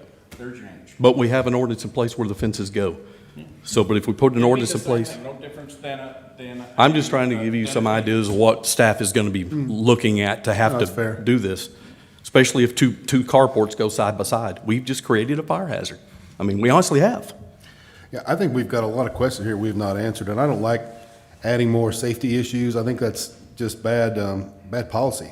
I would not support that at all. I don't see why we can't honor a setback of some sort. And that's what they're there for. I think that makes a lot of Well, my sense. thing is take it to P and Z. If they pass it, it comes to us and you get your one vote. Well, I don't agree with it going forward. I have a lot of questions going forward with issues that we're gonna cause, just by this potential ordinance. So I have a lot of issues, and I could not support it in its current form at all. So Brent, if we want this to go to P and Z, do we need to vote today? Yeah, I would. So just let me know when you want the motion made. Mary, go ahead. Another comment. You mentioned that there are a few carports that are larger than what our ordinance states. You know, those are grandfathered in. We don't change an ordinance to make that okay, that somebody built something incorrectly a long time ago. We don't change the ordinance for a few carports that are not meeting those requirements. Well, If those carports were damaged and had to be taken down, I believe they should follow the new ordinance requirements. Well, it's like any other structure in the Yes. city. We have an ordinance put in for non-conforming. Once they are no longer existing, you don't just let them go back because they were there. And That's the whole purpose of it. The other point is that this individual did go to the Board of Adjustment. They made their decision that it was not a hardship for him to build per our ordinance. So, you know, there are situations where it may have been a hardship to follow the ordinance. In this particular case, our Board of Adjustment said it was not. And if we try to second guess what our Board of Adjustment has determined, what are we saying? We're saying, oh, well, we don't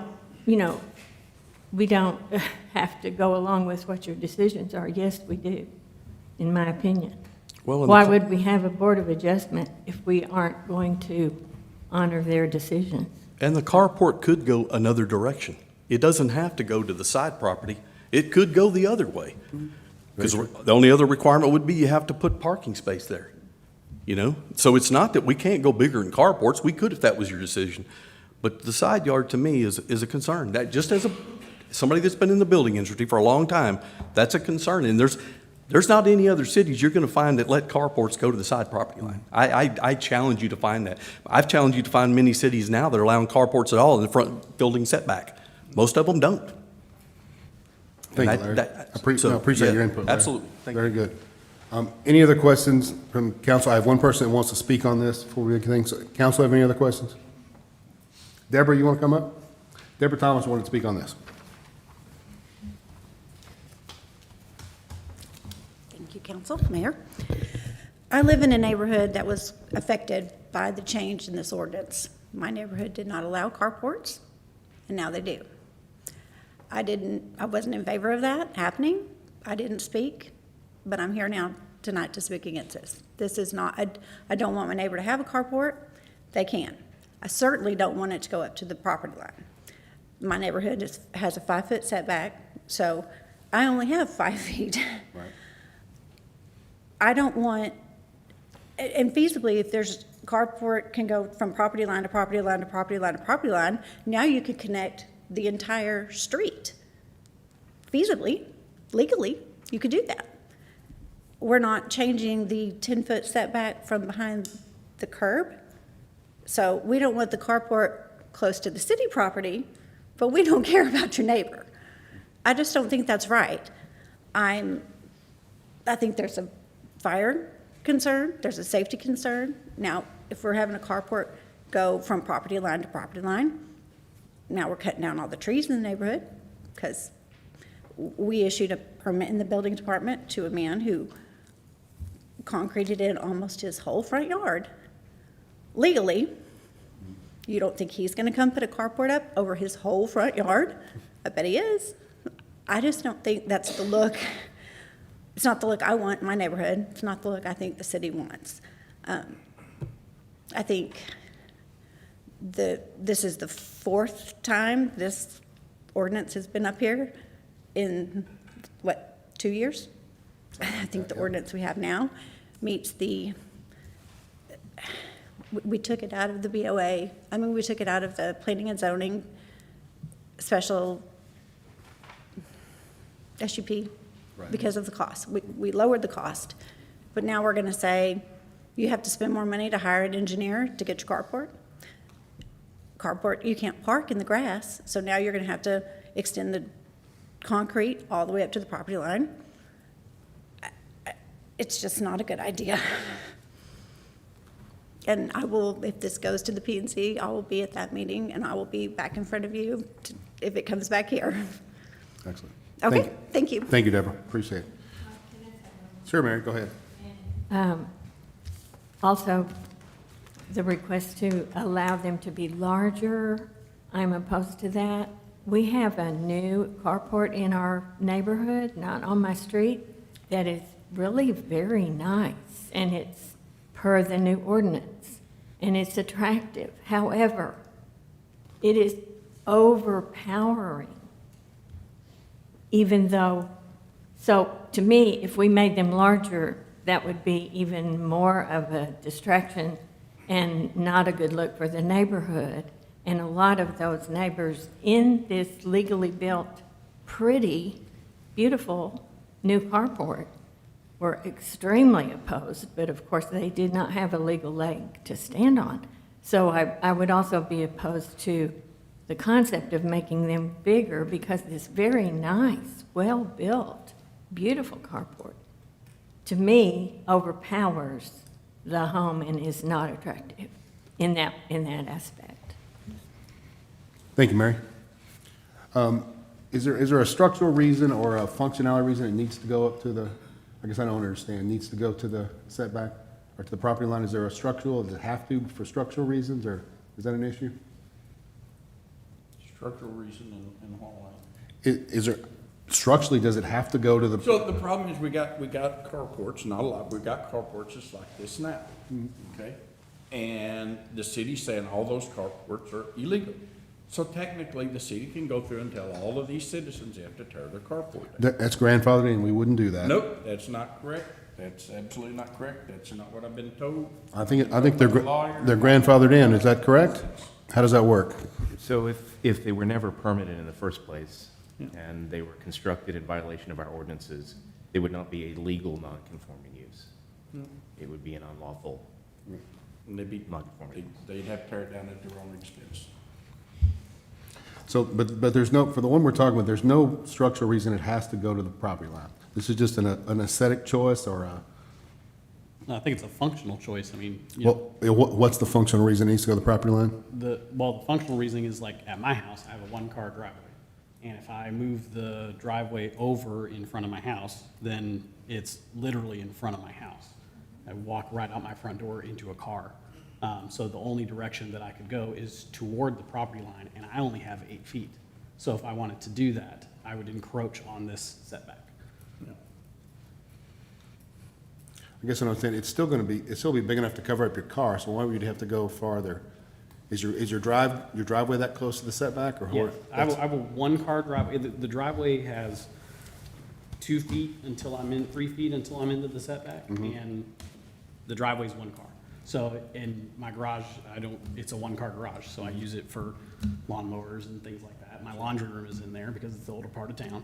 And so I can't fit a car in there and do laundry. So the only place I have to park is the one spot. And I have a teenager who's fixing to drive soon. My wife also works, so we park on the street. And driving down the street with cars parked all up and down the sides is pretty awful. I drive through my neighborhood super slow because there's kids playing, they dart out, we don't have sidewalks. It's a concern. So for me, I don't think that we should be telling people what they can do with their property. Obviously, if there's a safety concern, I think we should try to fix that if we can, but I think that just because we don't like the way someone else's property looks, doesn't mean that we should restrict them on what they do with it. All right, any other questions, council? No other questions, I'll entertain a motion. Mayor, I move that we present this to P and Z. Is there a second? I'll second. Sean, second.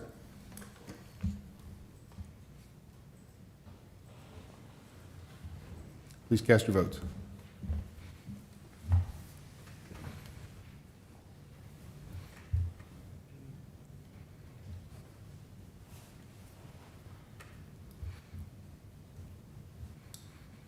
All right, motion passes.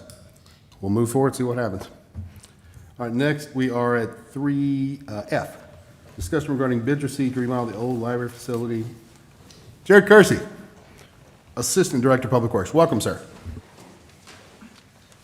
Good evening, Mayor and Council. I'm here tonight just to talk about the where we're at in the process of the old library remodel.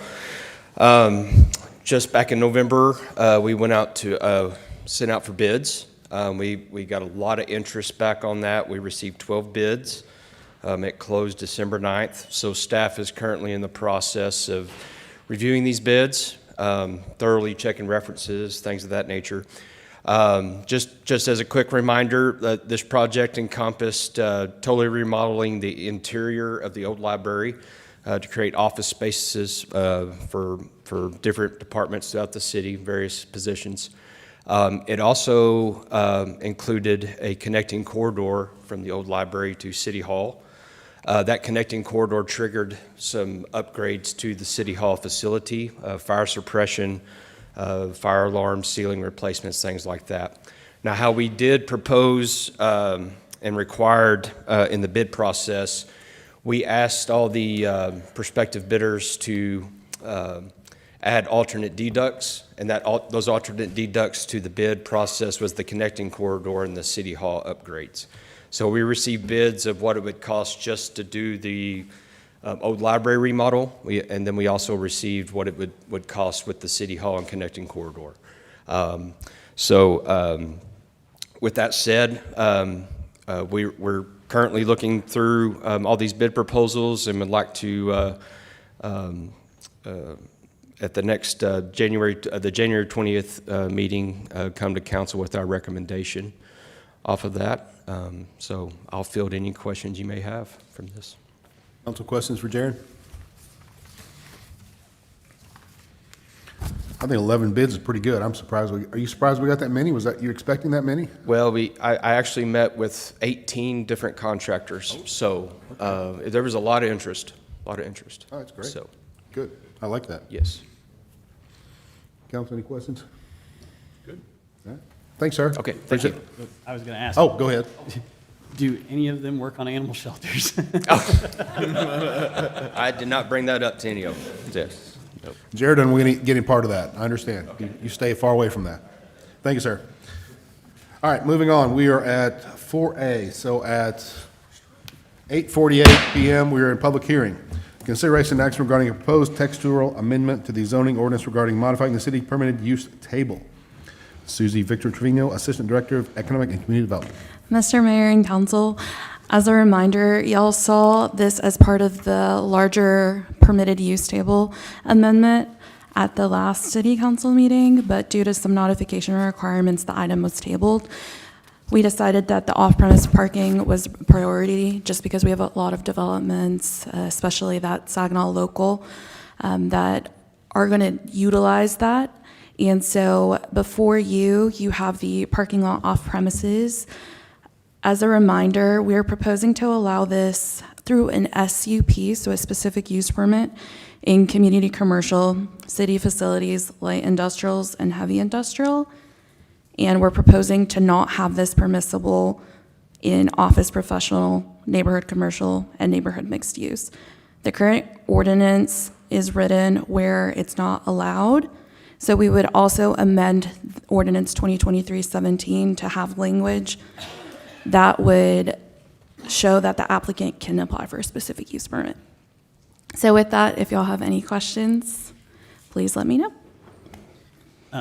The fire station remodel, what is that zoned?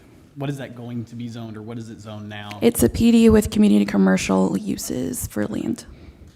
I just wanted to make sure that we weren't going to change something that would impact that later, and then we'd have to, because I know that's something we talked about, was the parking there was a little bit of a challenge, and there's probably going to have to be some off-use somewhere. Yes, sir. So they would be allowed to enter into a contract if the adjacent mall, or whatever you call that over there, had. Yes, they would still have to have legal documentation to have a mutual access agreement if they chose to do that with their neighbor, but that would come at a later day. But they would have to apply for a specific use permit. It's not Okay. They automatic. could So it's on a definitely- case-by-case basis for the actual use, yes, sir. Yes, DFW Plastics was another one. Yeah. Yes, sir. Is there any,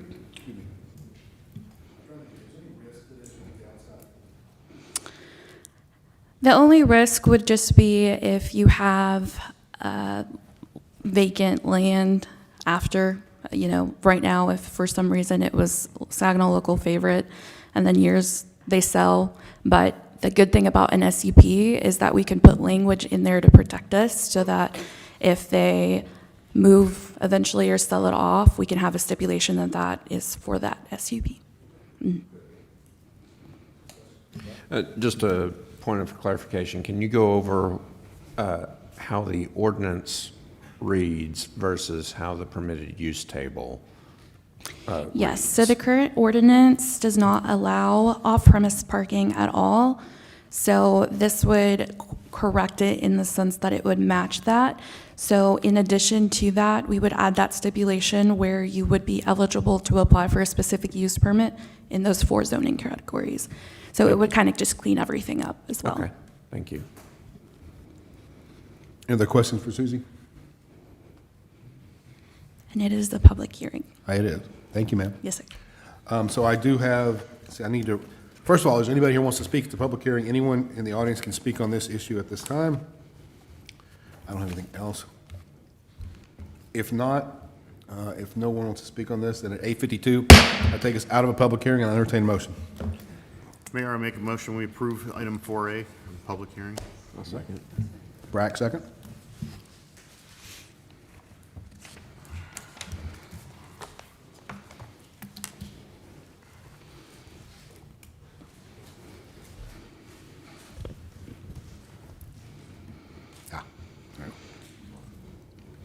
Motion passes. All right, so at 8:53, we're in the public hearing. Consideration action regarding a change for zoning and a planned development of 25.62 acres on a property located on 112 Spring Hollow Drive and 304 East McElroy. Susie again. Mr. Mayor and Council. So this is going to be a 2-portion request, but this first portion is for a proposed plan development. So essentially, at our last meeting, the applicant withdrew their application based off the city's guidance in order to request a deviation for a screening requirement, because that screening requirement was going to play a vital role in being able to financially be able to move the access point, which is what the Spring Creek HOA wanted. And so the developer, the city, and the HOA have met and have been deliberating on what potential agreement can be made so that everyone is as happy as possible. Obviously, it's not going to make everyone happy to the 100% that we always want, but it's a good compromise. So the developer is proposing to move the access from Spring Hollow to East McElroy, and the Spring Creek HOA is also have been negotiating some other things. So with that, I'll let Mr. Walker and the HOA president, Alex, speak a little bit more about their negotiations. But today, we're just looking at the land use itself.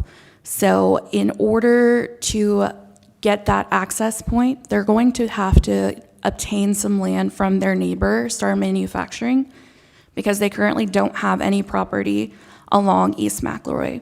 So in order to do that, they're going to change some portions that's heavy industrial and give that to Falcon, and then Falcon is going to give some property that's community commercial to start manufacturing.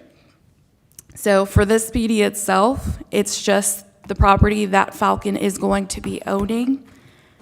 And another portion is the property that they're also going to be owning, but that they might sell off in the future. It's zoned as community commercial, so we're gonna look at this as two separate tracks.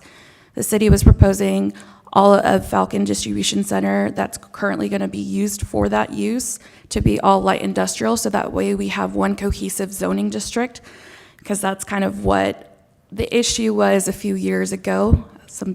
And so in order to do that, we're proposing the PD to be Tract 1, light industrial, Tract 2, community commercial. And in addition to that, we also have language that allows this development specifically not to have additional screening requirements, because the HOA currently does have a berm that has a fence. And so the berm is essentially here and their fence would be down here, so it really wouldn't screen anything. And so the developer has requested to deviate from that, but from the last P&Z, it's my understanding that they're going to be constructing a portion of the fence that doesn't exist just to connect the fence so that all of it is completely barricaded and protected. With that, Mr. Walker and Mr. Alex are here to present on their behalf. However, want to ask all if y'all have any questions for me first. Any questions for Susie or staff, the rest of the staff, before the? So it's my understanding that the HOA is supportive of this? Yes, sir. Including the no. And I think they're here, they can speak on their own behalf in a minute, so. Yes, sir. We'll hear from them. Good.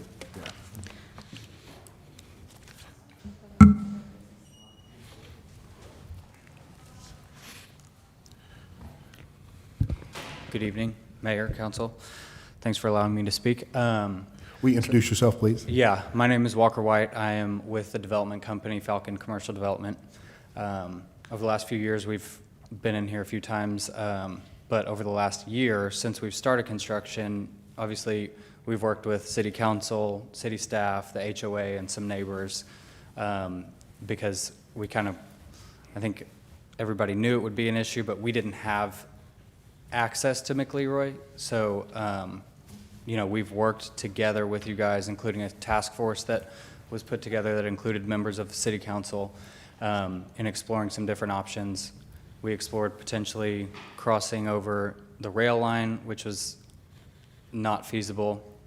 And then we've approached, as Susie alluded to, the neighbor to the south for a land swap agreement that we've negotiated over the last, like, literally, it's been a year probably, where we're giving them 1 acre of our land that's sort of on the west side of what would be the new driveway. In return, we're getting a 1/2 acre of their land that's closer to Spring Hollow, on the east side of the driveway, that we would, obviously, it would just be community commercial. It would not be heavy industrial any longer, which they're currently using for outside storage. In doing this, we would then be able to move the driveway from Spring Hollow to McLeroy. In order to make all of this work and this land swap agreement work, we have to do some significant improvements to the land that we're giving to the metal manufacturing company, because currently the grade of our land sits well below their grade. And they need it to obviously seamlessly transition with their existing business, which would require us to fill that land, grade it, and then cap it with something similar to the gravel that they are currently using.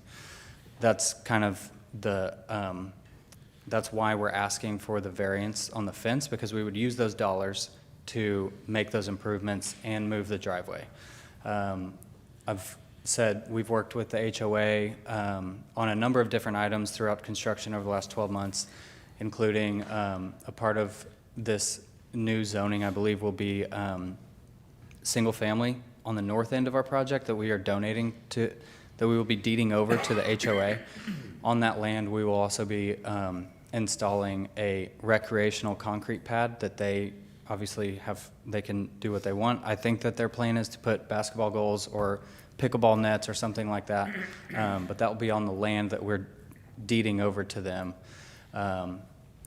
the last item I'll touch on is, as part of all of these conversations, the agreement with the HOA has been that we will absolutely install some fence that will help screen our project from, I think the main concern, Alex can dig in a little bit more, but is the visibility of the park where the children will play to our project.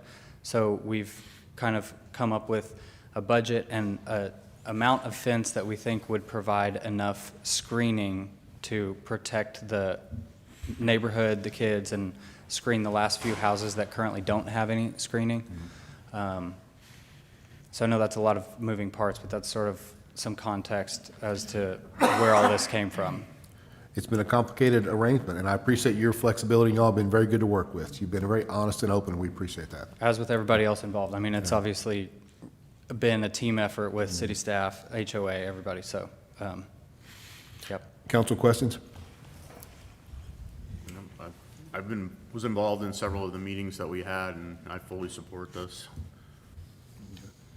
Thank you, sir. Absolutely. Appreciate it. Yep. Alex, you want to hear from the HOA?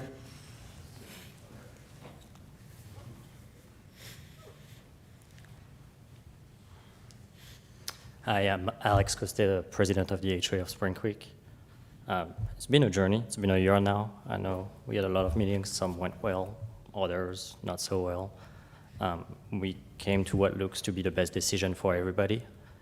The main priority was kids' safety, and we moved that driveway to a safer location, which we couldn't be happier with. I don't want to say again everything that Walker said.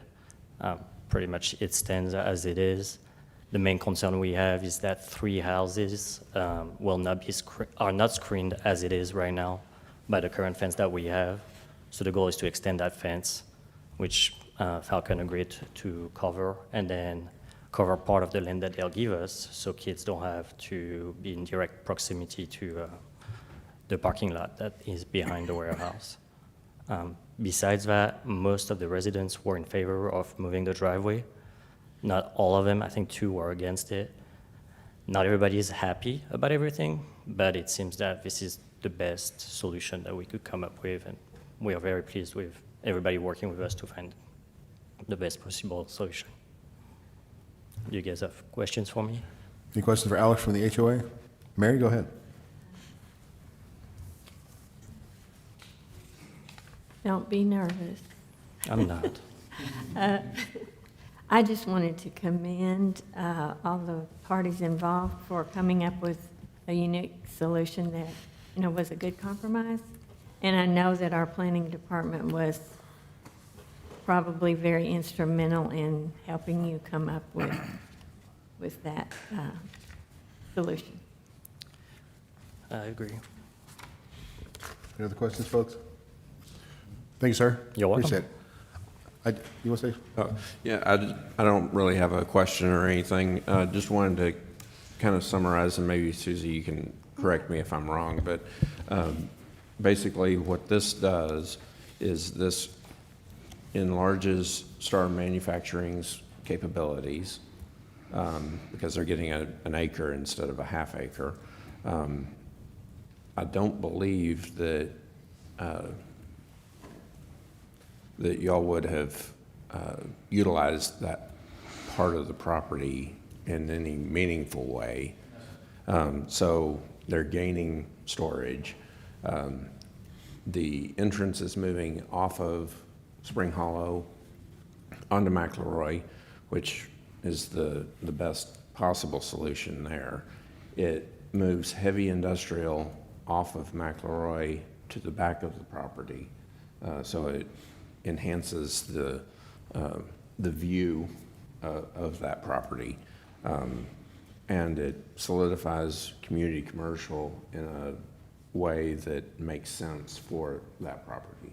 So everything with this, I agree that not everybody's going to be 100% happy about everything, but from what it looks like has been accomplished has really been pretty amazing.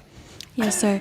And I did forget, like Alex mentioned, for the screening deviation, we did want to make sure that the majority of homeowners were in favor of that because they would be the first ones that would be impacted just because it's right next door. And so the HOA president and his team did go knock door by door, and they had a good turnout in the sense of a lot of people did say yes. There was a few people not at home at the time, but that letter on people just signaturing is in your packet as well, just for the purposes of 20 years from now, if people ask. We made sure that the HOA polled the people that lived there and who would be affected by that as well, just to make sure that the people who are affected day and night probably would make sure that they're going to be in good shape, hopefully. And so, And I do have a couple of folks that sent in forms, reply forms, for both 4B and 4C, and I want to enter these into the record quickly. So this first one is from Luciano Salinas and Yolanda Cervantes, and I apologize if I'm not saying it correctly, I cannot read the writing. They're opposed. They say, we can't see the sun coming through anymore, foundation problems, and wall fixtures coming off the walls. I assume that's construction-related issues. Another one is from Mr. David Hanna. It says initially, it was a bad situation, but the residents and HOA have spoken, having read voluminous correspondence, it's apparent that they believe that heavy industrial will be the lesser of two evils. One last thought, he doesn't think it will go beyond the thought. He said the city has shown, let's see, so I'm trying to read all, I don't read the whole thing.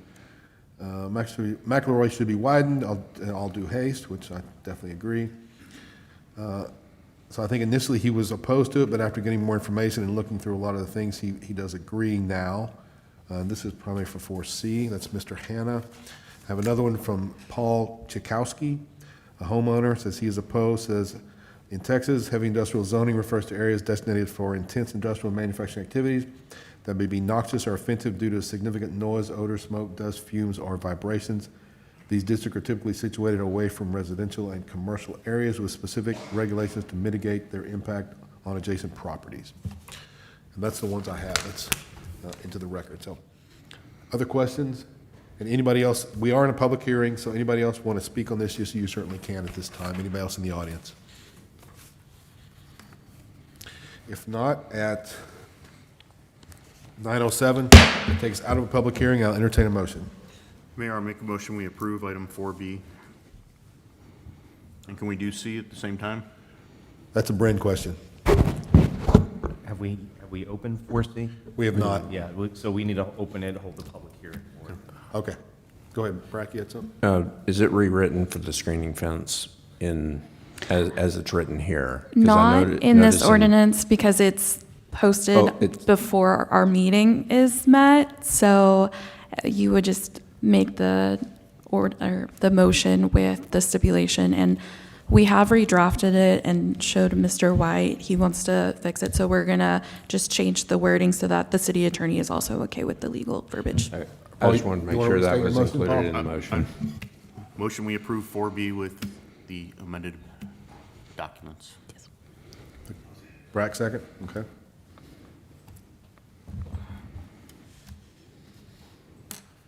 Motion passes. So now at 9:09, we're in a public hearing, 4C, consider text regarding a rezoning request from some portions of property located at 1112 Spring Hollow from light industrial to single family, SF3, and from community commercial to heavy industrial. Susie again. Mr. Mayor, for this application, this is straight zoning. So the property up north that the HOA is planning to donate, or I'm sorry, that Falcon is planning to donate to the HOA, it is about a triangle shape, and they're going to donate that. It's currently industrial, so we want to make sure that that's all single family because it's going to be donated to a single family entity. And again, just to clean up everything, that's what we're wanting to do for that portion. And then the portion that is being given to Star Manufacturing due to the land swap would just need to be heavy industrial because they're a heavy industrial entity that currently already exists. So with that, anybody has any questions? Questions for Let Susie? me know. Sean? Yeah, so do we know approximately the distance change from, on this, that's on the screen here, from the property 136 there, that lot, from the corner of that property to where it was heavy industrial to where it is going to be proposed? I wouldn't have the distance. I don't know if their engineers do. I was just The curious how distance? much closer, like linear feet, we are moving the zone heavy industrial from where it was to the 136 lot right there. They tried the 136, like what the distance is, but I don't know if the engineers. 60 feet? 60 The feet. expert says about 60 feet. 60 feet, okay. And But then, we are moving it, you know, the corner of Spring Hollow and McLeroy was heavy industrial that is now being pushed further away from Spring Hollow. right. Okay, thank you. Yep. Other questions for Susie? All right, we are in a public hearing, so anyone can approach the microphone at this time and speak upon 4C. Seeing none at 9:11, I take us out of a public hearing and I entertain a motion. Mayor, I make a motion we approve item 4C. Nick, second?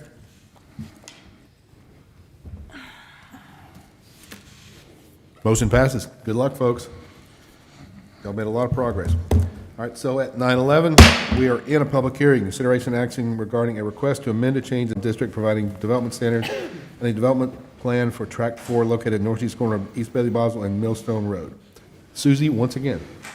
Mr. Mayor, for this item, we're going to shift to the left and up south.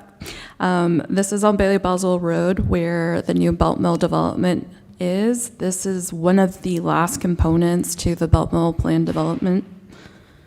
The Commons at Beltman desires to amend the development plan, and so staff reviewed the submittal and requested that they reiterate a walkable design with multiple buildings versus a strip center design. As submitted, the new layout does not meet the original intent for the area and thus is not compatible. We included the original development plan in your memo, and on the bottom of it, it compares it to what's currently proposed. I will say, since these were issued, we have had a change after the P&Z meeting. At the P&Z meeting, commission members did request that we have some sort of activated amenity space closer to the pond, as well as a designated patio for a restaurant. And so the developer does have an updated PowerPoint with that. And so he'll be able to show you a little bit better of how that's going to look. But just as a city standpoint, I do want to let y'all know that there have been multiple plans for this parcel that look very different from what is proposed. And so staff just does not believe that the current proposal meets the intent of what was proposed to City Council at the origin of this development. And one of the last major parcels to be developed within Saginaw is this parcel. We have a few others, but this is one of the major ones from a master plan development. So we do just want to let y'all know that that is vital land. But we do have the engineer for the project, and so if y'all don't have any questions, I'd like to open it for him so that he could show y'all the new proposal. Anything for Susie? No, let's move on to the engineer, please. Good evening, Mayor, Council. Clay Christie with Claymore Engineering, 3231 Bedford Avenue. Appreciate your time staying with us late this evening.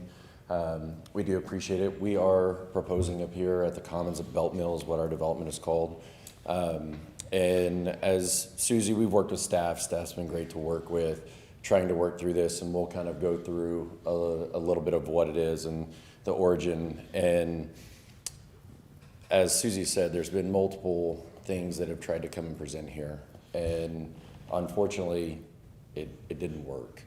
And the reason why it didn't work is some of the layouts and some of the proximity of everything that was there and what was kind of originally drawn up in this PD, just functionally from the way that it was laid out is not functioning. This goes back to Mr. Makins, who's been involved in that. We're representing Huntington Development tonight that has been working with Jim and has been brought on to try to fix and try to see what they can do to try to work along this and develop this property. This property is unique in the fact that it does have a really nice pond amenity to it that we are trying to accommodate and As P&Z mentioned, kind of activate along that ways.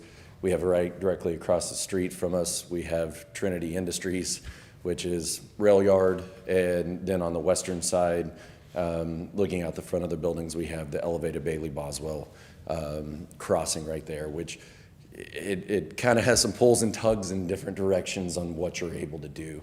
And so the previous, proposals that have been presented to you guys was kind of a clustered building set, and the challenge that they've had on being able to realize this and make this come to fruition is through those multiple iterations whenever they are finding tenants and whenever they have things, particularly what has been desired, whether it be restaurants and everything else, is that those layouts, people have to walk 500-600 feet just to get into the center and just to get into that. And with those proximities and the way that development lays out, the tenants of coming in there just have not been able to support that. And so that really kind of leaves the development of way they laid it out for the walkable community more of the office type layout and everything else. And so digging into it a little bit, I think we're familiar, we've been doing a lot of talking, but we're here at Belt Mill right off Bailey Boswell. You have Main Street just to the west of us. Walmart's on the other side. We have some multifamily apartments to the back, and then we do have obviously some single family as you move back to the northeast. And as I mentioned, we have Trinity Industries across the street from us. And so kind of I was jumping the gun a little bit, and so we went into our market analysis to try to pursue things that we had with that layout and what it was. And the market that came back to us that says this is a nice development, but what this is really meant for, what we could develop this as, is more of like an office, flex office type facility, because you're walking to and from your work, then you maybe could get a couple places. And so they analyze that part of the market, say, hey, why flex office? It's here, let's rock and roll, let's go. And the response back that we got of why not flex office? And really it's a market thing. And whenever this PD was originally done, market was completely different than what we are in today into now. And office space, just regionally, DFW area is lagging. We see it all over, lots of empty spaces, lots of office spaces. We actually recently just moved because we were in a big office building, and we were having to pay a huge part of electricity and everything else because there was 3 tenants in a 4-story office building. So, and it's all open for lease. And so with the existing leasing that's there, just high vacancy in DFW, people still working on hybrid remote workforces, that really just kind of killed what of that flex is. And from the real estate market right now, office space is considered one of the more risky type things that we have there. And so what we did there is like, okay, well, if we can't do the office space, how can we do this? And what we were getting back on this parcel from market demand was the mixed use that we've talked about and what we're presenting here today. And how does that mixed use work? Is there support for it? Is it there? And so we started going through the analytics and the numbers, not only regionally in DFW, which are there in front of you guys, which, we're all aware of. DFW is a hotbed. There's a lot of people moving here. There's lots of growth. Saginaw's seen that growth. Specifically to where they're at and what they're doing. They were analyzing the average household income of Saginaw, and that's been increasing in certain areas, which has been good. Household income from our most recent study, say about $98,000. The prime age of marketing for retail mixed use is about 36.8, and the reason why that is because usually at about 36 years old, you have kids. So you're having to shop, you're hopefully taking your kids, maybe not every day, but you're going out on the weekends, going to eat dinner, and whenever you do go eat, you have, maybe 4 people going out to eat versus just 2. And so from a market and a retail and a restaurant type standpoint there, that falls right into that prime demographic of what we're looking for. And then just kind of going in there, it's a small point, but being able to support retail, restaurant, different things of that nature that do have a tax revenue associated with it, that Ms. Copeland mentioned a little bit earlier. There is something to that versus compared to an office space type deal that doesn't generate as much. And so we move forward with our detailed site plan. We do understand that this is a departure from what the original PD was, but we hope that you just kind of listen and hear us out on what it is. And so with a larger kind of component such as this, we needed to kind of find our anchor and find who can hold us and what can do there and create a buffer that you don't have with restaurants. Restaurants and different things are associated with smells in the back of house, grease traps, different things like that. And on the northern side, closest to our multifamily and our single-family residential, we found that anchor in a fitness group. We have been told we can release the name of the fitness anchor that is proposed to be EOS Fitness. So, and I think at P&Z, one of the first things they asked us, are they going to paint the building purple? No, the answer to that. So we have a very nice building that we have on that there. And then we get into our transition zone of that, which is where we have our restaurants, retails, and different things like that, which was kind of the big topic with planning and zoning, was to establish how does that building, how does that interact with the pond and the connectivity to that. There's two different things. There's one from the western side, particularly where the multifamily is. We are going to be promoting a walkable trail that will be able to take the residents of the multifamily and being able to make that connection into the proposed pond area, as well as we are also going to be connecting into that. And then, as Susie had mentioned, we're taking, as they called it, an activated activity space that we were trying to work on. Kind of what was discussed was having the imagine of, while somebody's waiting for their table at a restaurant or while they're having some amenity there, there's a place where parents can go and have their kids go, and, you know, be on like a little small turf field. They can go run around, they can play a little bit, try to have a little bit more dedicated patio space that was on the PD for that to get established. And I'll zoom into that area in just a little bit so that we can kind of see those areas a little bit better. I know it's hard on these smaller screens. And then just working with us along Bailey Boswell, across from Trinity and across from the Trinity there, or Trinity Industries. We do have some pad lots that we are proposing along the lines here. And so to zoom in a little bit, just to kind of give you guys a little better view, these were the changes that we made. And I will take my microphone over here just so that I can kind of point out a little bit and stay on the record. So, oh, the TV's not on today. That was not on, sorry. Oh, well, it was on at P&Z, I apologize. Oh. Okay, well then we'll go over here, but in the northern part of the site plan right there, we have an enlarged patio that we've had that we'll try to work, still trying to keep a little probably green strip around there just to help break that up and give a little bit of separation on the patio from vehicular traffic, so it's not just, you're not sitting in a chair and you're right next to the curb that's right there. And then kind of the focal point and the activator is going to be what we're going to call the bend in our retail space right there that we're going to have for the larger the larger play area that we will probably have. You know, we'll have a turf type area there, probably a low seating bench so the parents can sit while their kids are outside playing around there.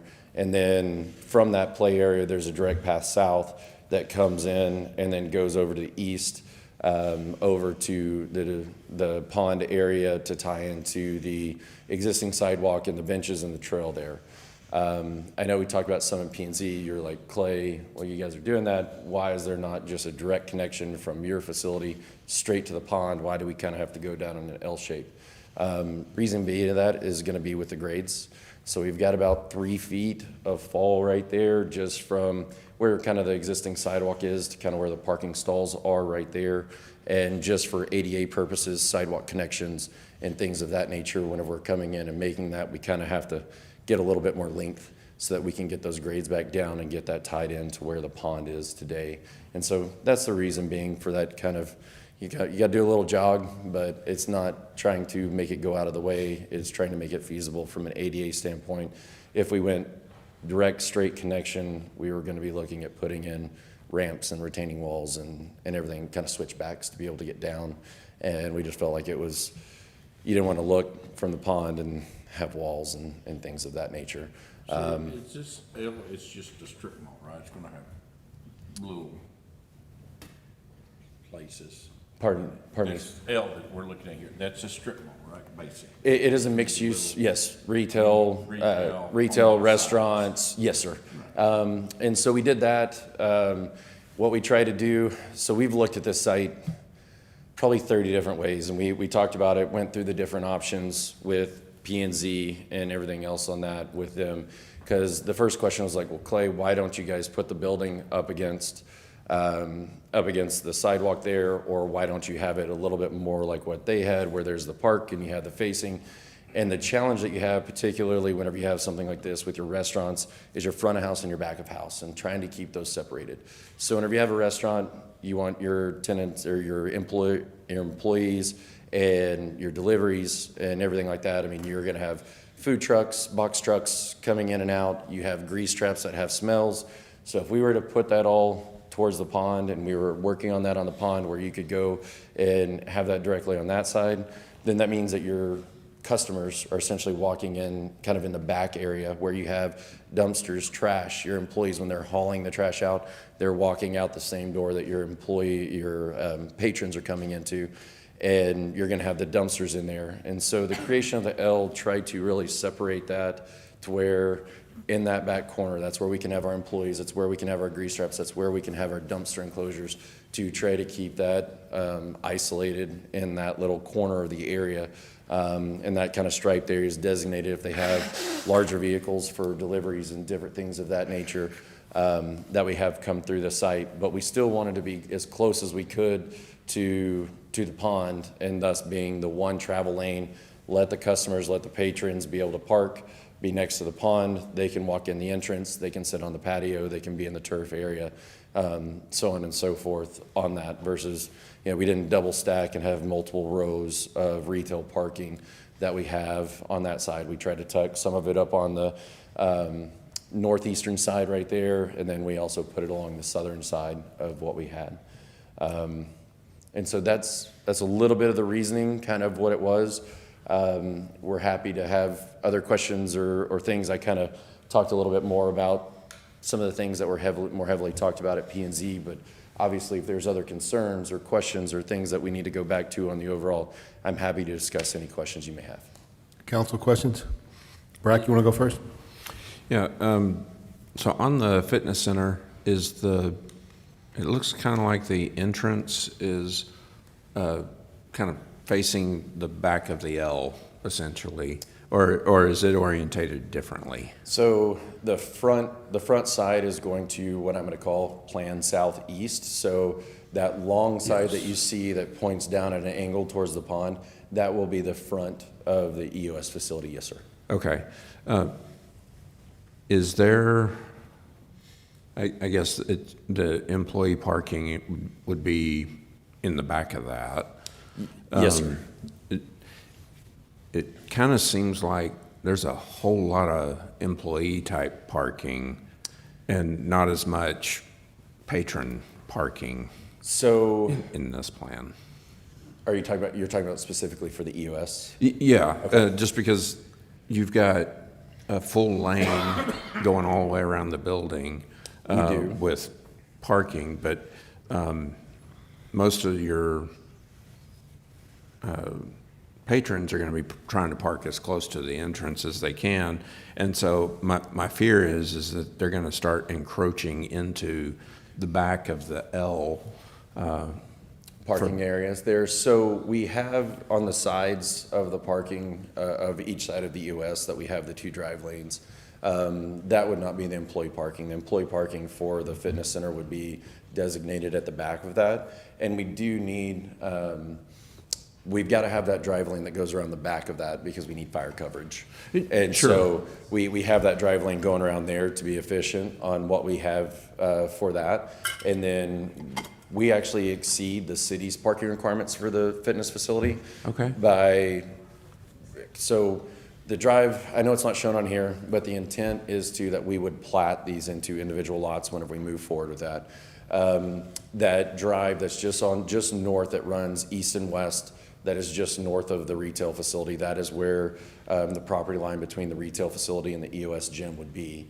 And from that north meets the EOS, so we've worked in, they've signed an intent LOI lease, and like I said, we were able to release that at this point.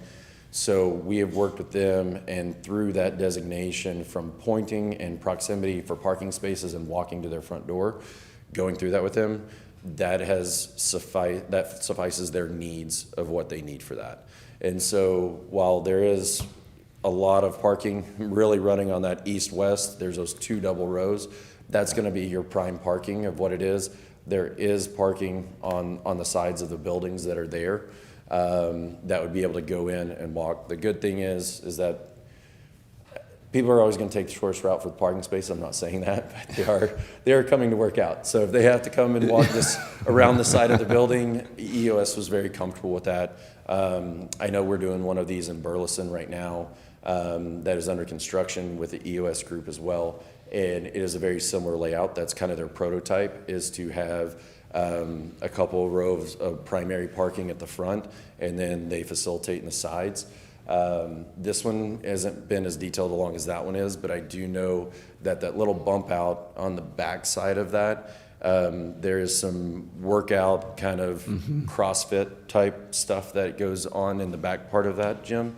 And if this, if their footprint, when they do their, internal planning does the same, but there is some access in and out on that they can do on the back sides if that becomes an issue.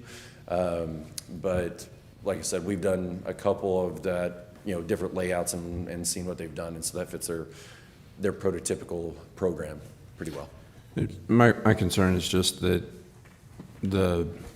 basically the employee parking for the retail, if they're as successful a gym as they probably hope to be, then I think employees are going to have an issue trying to get in to park for the retail. And worst case scenario with this being on the Huntington, just coming off the top of my head and everything else, I'm sure that we could work through with some kind of employee-only parking signage or something in the back to designate that purely as saying, hey, if you come to work out, don't park here, so on and so forth, to be able to do that. And so if that, we'd have to, not trying to go down a rabbit hole, we'd have to make sure we can get proper signage and following all the sign code stuff and everything else. But I would think there would be a way that we could sign that to try to limit that, because I think that's a valid point. You could, if they're successful and they do fill it up more than what they're expecting, then going south is where their parking would be available. Can you walk through the lower portion of that? Because it's so small, we can't see what exactly it is. It appears like it's restaurants with drive-throughs, but. That's what it is. They changed it to drive-throughs. Yeah, and that. So in full disclosure to council and everything else, I will say full disclosure on this. We are amending the PD and we are coming through here. So with what we have, what we're going to call phase 1 of this development of everything that we have. So phase 1 is the EOS that is signed up, ready to go, and the retail that we have by the pond is fully ready to go. We did lay out along there because we've got to do the whole entire thing, and we did lay out some pad lots. These are generic pad lots. We do not have anybody tenant in tow. We do not have those, there's not a, hey, this is about to be, McDonald's, Dairy Queen, such and such. We have that laid out, trying to show what it would look like to give the full picture, versus the other two are at this point in time ready for development.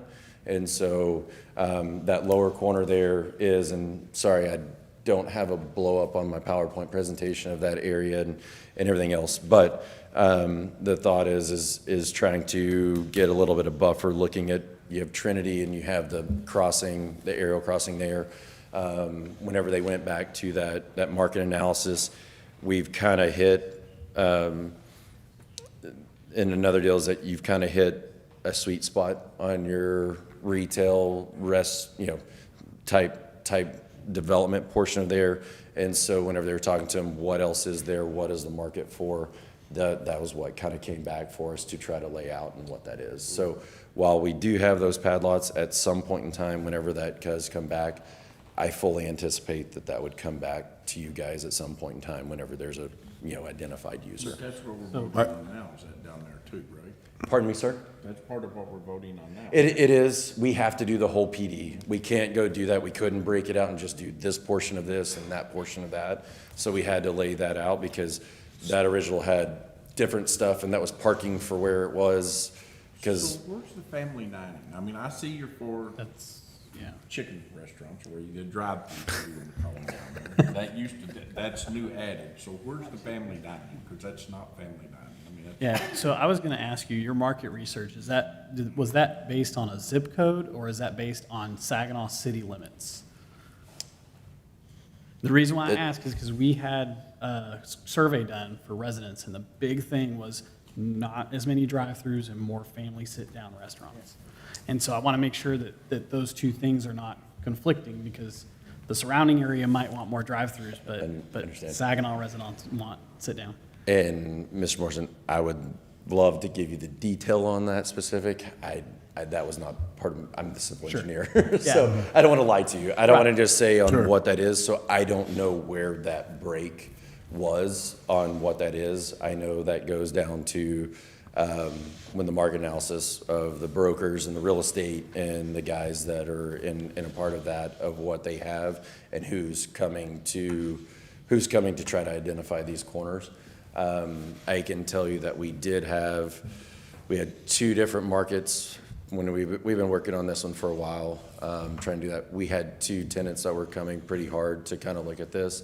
And then they kind of put the brakes on and said, hey, until we know that it's entitled or anything like that, we can't move forward with what we're looking at.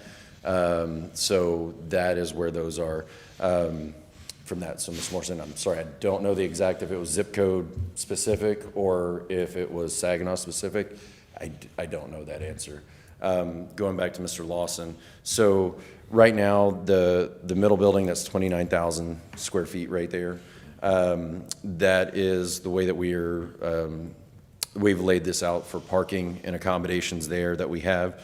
We're looking at about 30% of that to be restaurants within that facility. So here's where I was explaining, when this originally, the original plan, I went back and looked at it, spent a lot of time. The anchor was gonna be the tank there, and there was gonna be a little park in the front, and the thing around it. And you're just gonna have these restaurants, sit-down restaurants, and people would come there, and their kids could run around the park, and then you could walk around, they had the little readouts of things about Saginaw. That's all gone now. I mean, I guess the readouts are still there because you already put them in. But it's now, there's no green space there. I mean, from what I can see, it's just a big concrete around it. And so nobody's going to come there and walk around. I don't see any sit-down restaurants. I see 4 drive-through restaurants. So to me, it's like we put this big, and got no problem with the big workout center here, and it's pushed everything down.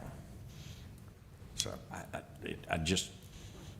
understand, and so there's no park there now. So I don't see. Here's my thing. Before, when I had to park there, I could see me bringing my grandkids there. If you had a nice little restaurant or something, eating, and then let my kids walk around this. Now it's like, man, it's just a big concrete sidewalk around it. There's no green space. So there's still fairly, I mean, just kind of talking through some of that stuff and everything else. The total amount of green space that is on this development that we have here is dispersed differently than what the original PD, and it is not as concentrated in one area. The total amount of square footage is similar in nature from the total green that we have there versus that. I do realize kind of what you're talking about, because it's not centralized as kind of a park.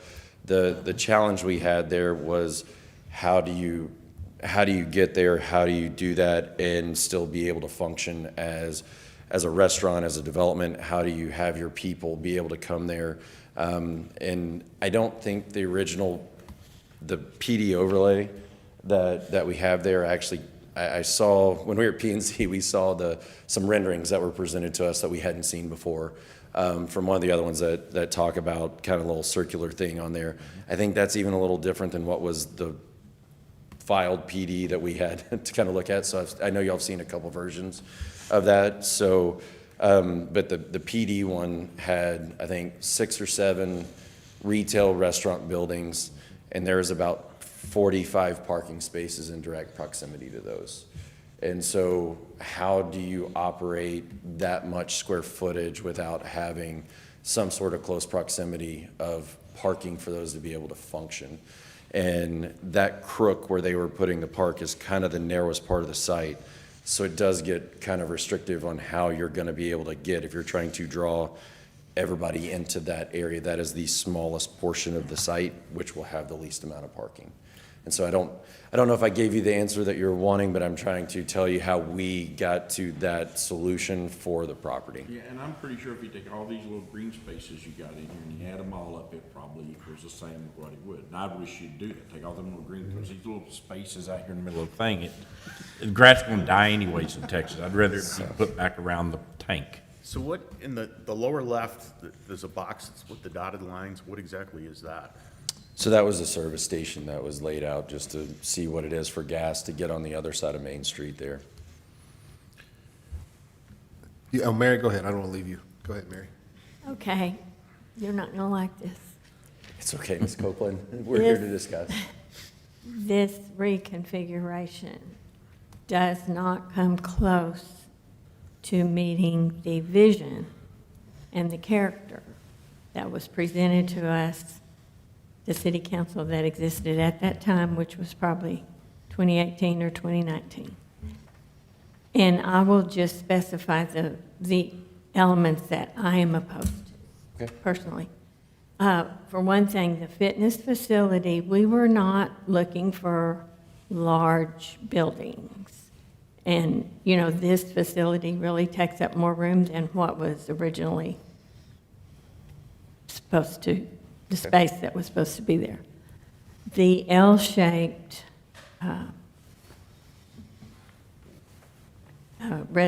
retail is like the old-fashioned strip centers that most new developments are trying to get away from that look. That's very dated.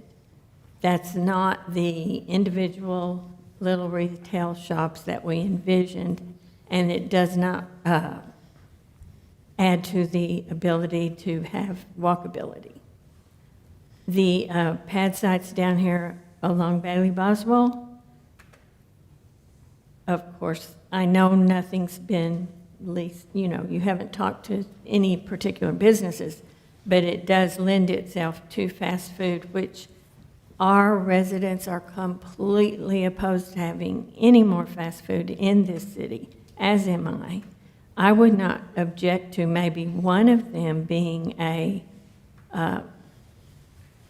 one of those fast casual, which might have a drive-through, but maybe on one end, and then you would have some small shops that would lend to the walkability that was originally proposed.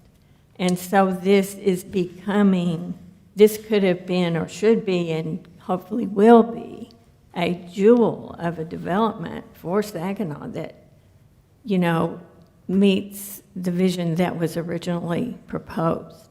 And I understand when we have these large pieces of land, they cannot be developed very quickly. We have to wait sometimes.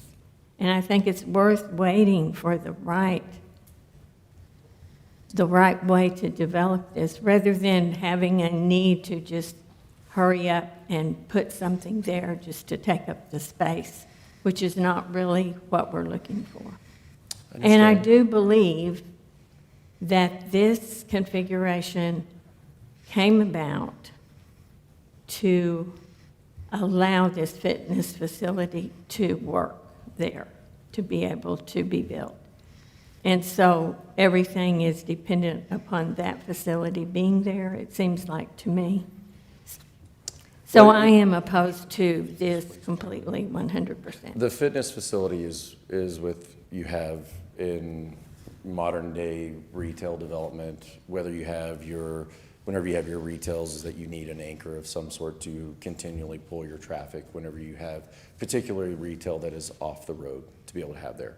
So the EOS Fitness does promote that traffic. It does bring people in, and it does bring traffic for other tenants to want to be there because they know that they're going to have lots of people coming to the facility on a routine type basis that they're going in that then can share with the other items and the other things that they have.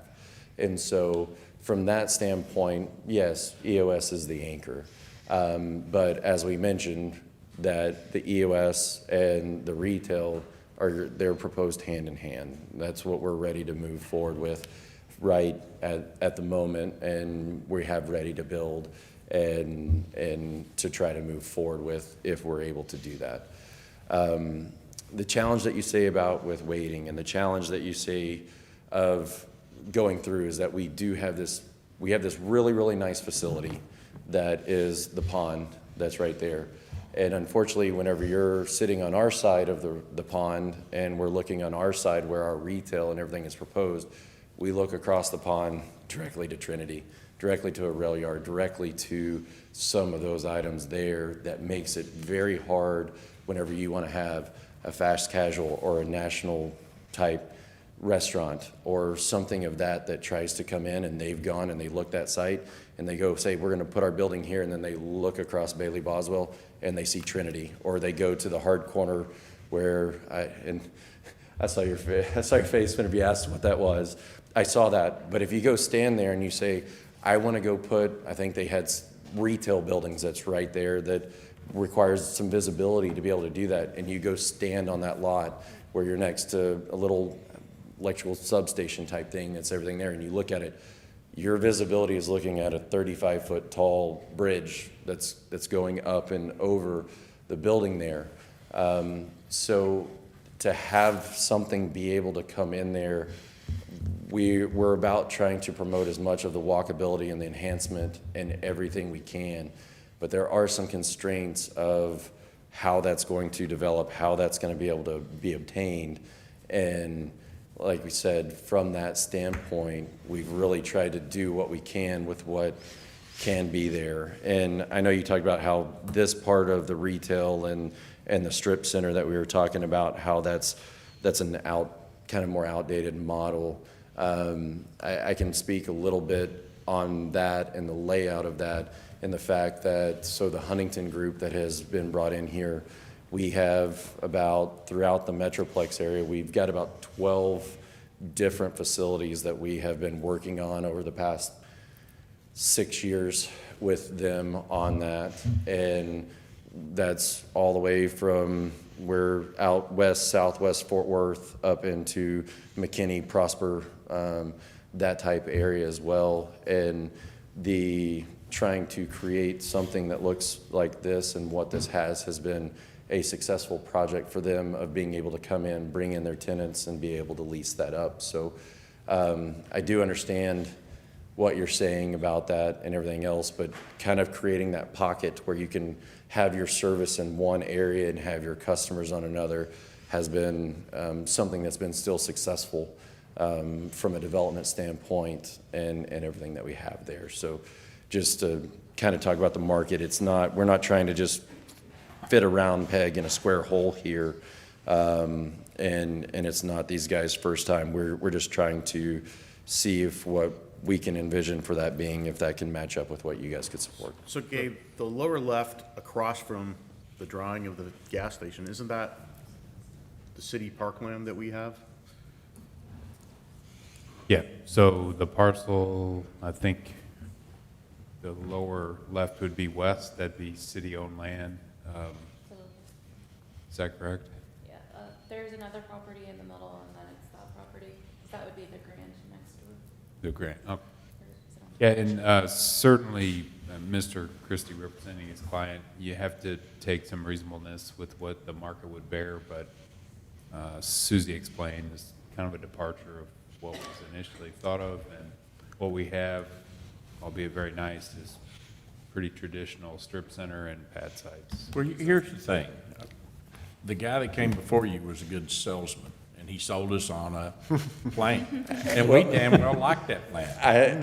I understand, and I'm sure when they were looking at this as a larger plan, I've been in those shoes, and there's multifamily, which had to get sold, and there's the senior rentable houses that had to be sold, and there had to be a prize there at the end of it all. And I understand what was shown there.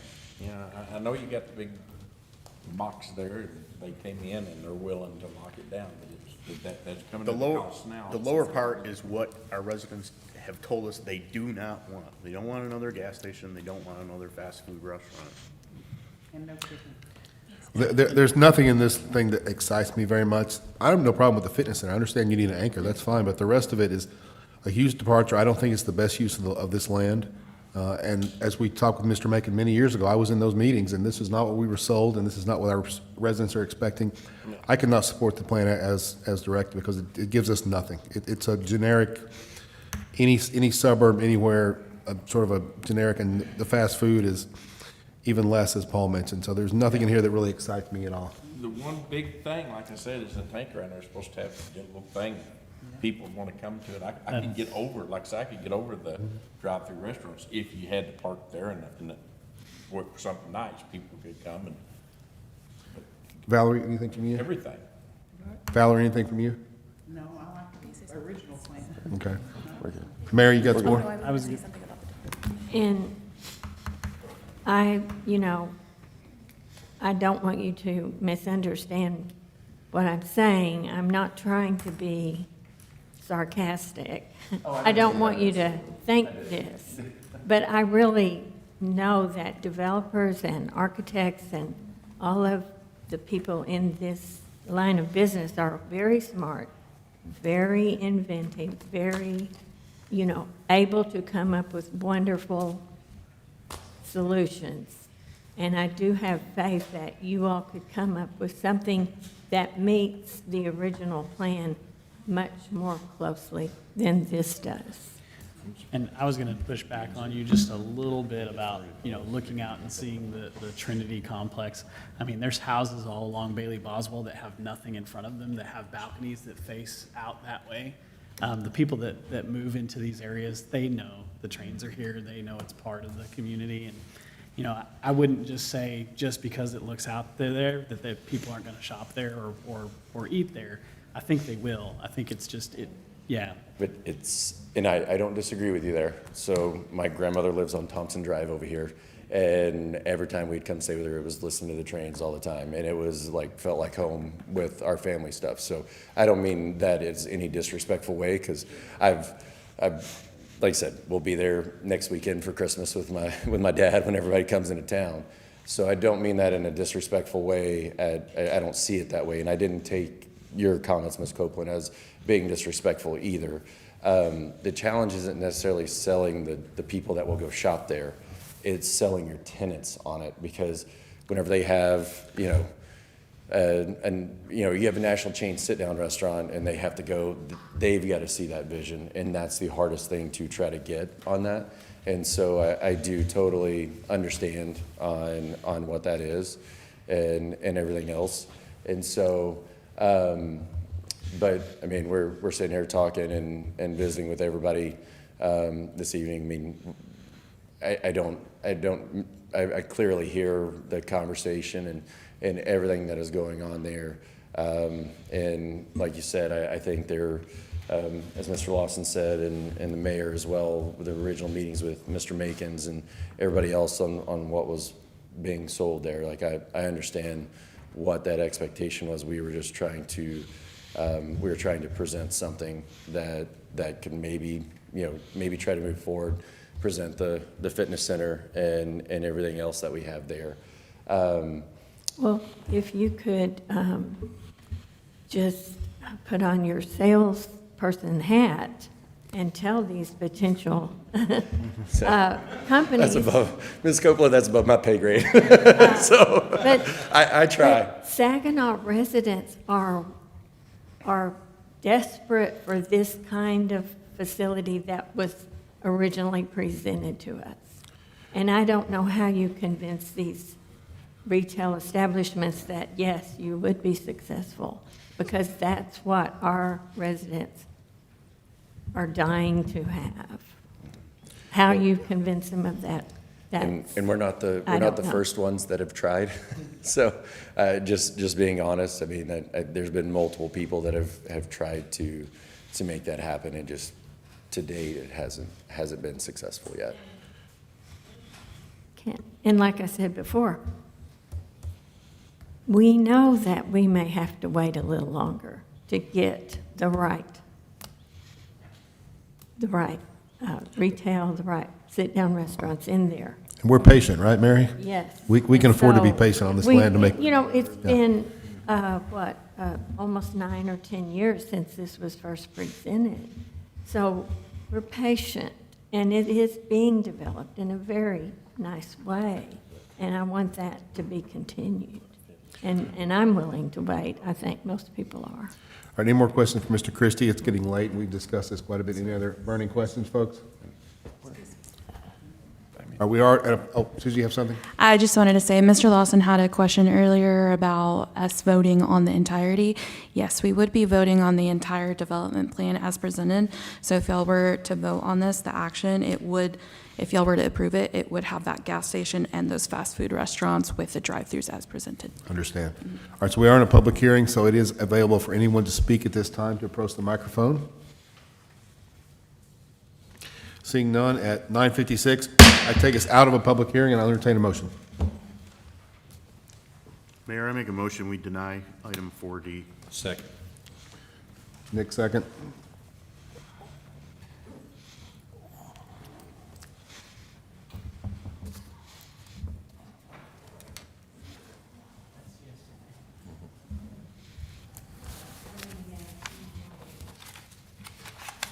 That is correct. All right, motion passes. This change is denied.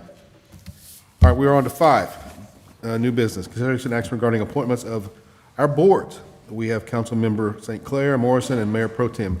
Who's going to be the spokesmodel for this august group? Mr. Sinclair? Brack? I think I was 2/3 majority voted to do this, so. You missed the meeting. All right, go for it. Go for it. All right, so we have several changes. I'm going to go in order. Do I have to split them all up by board? Ask him. You do not. You can take one omnibus vote, unless, the only reason why you'd want to separate them out is if you think different results would ensue from different boards. Yeah. Okay. All right, so place 6 on animal shelter was vacated, and so we're moving alternate 1. We're proposing to move alternate 1, which was Rick Russell, to that position. Moving alternate 2, which was McCall Hoodie, to alternate 1, and then placing Debbie Norris as alternate 2. On P&Z, alternate 2 was vacated, and so we're proposing to move Rebecca Arrington into that position. Keep Saginaw Beautiful, place 4 was vacated, moving alternate 1, Brian Thompson, to place 4, moving George Ware to alternate 1, and then appointing Miranda Bear to alternate 2. For Parks, place 5 was vacated, moving alternate 1, Timothy Hamilton, to place 5, moving Scott Gillette to alternate 1, and appointing Emily Bell as alternate 2. For the community garden, this is a new board, so all the places will be newly appointed. Places 1, the odd places are for a 1-year term. Is that correct? Yeah, the first term is a 1 year. Why is that? Because they have We to needed to do an alternating. Alternating years? So, so the odd places are a 1-year term the first time, and then the even places are a 2-year term, and then the reappointment is for 2 years. Okay. So for place 1, we have Mean Placido. Place 2, Dr. Annetta Jackson. Place 3, Michaela Miller. Place 4, Alexandra Braddock. Place 5, Francis Ruiz. Alternate 1, Kendall Rogers. Alternate 2, Megan Hatley Freeman. And the council liaison as Sean Morrison. Any questions, comments on these appointments? There were no vacancies there. No change to traffic or library. Right, the ones that you did not cover were not changed, so. Correct. Okay. And we actually had one more application than we had spots. So there was one person that did not get appointed. And we had one applicant that actually, when we vetted it out, they weren't a resident of the city. They were across Blue Mountain Road. Okay. Okay. Any other questions for the group? If not, I'll entertain a motion. Mayor, I make a motion we approve as presented. Thank you, Valerie. Have a second? Nick, second? Please cast your votes. Motion passes. All right, so at 10:01 pursuant to Texas Government Code 551.0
Entertain a motion to adjourn. Mayor, make a motion we adjourn. Second.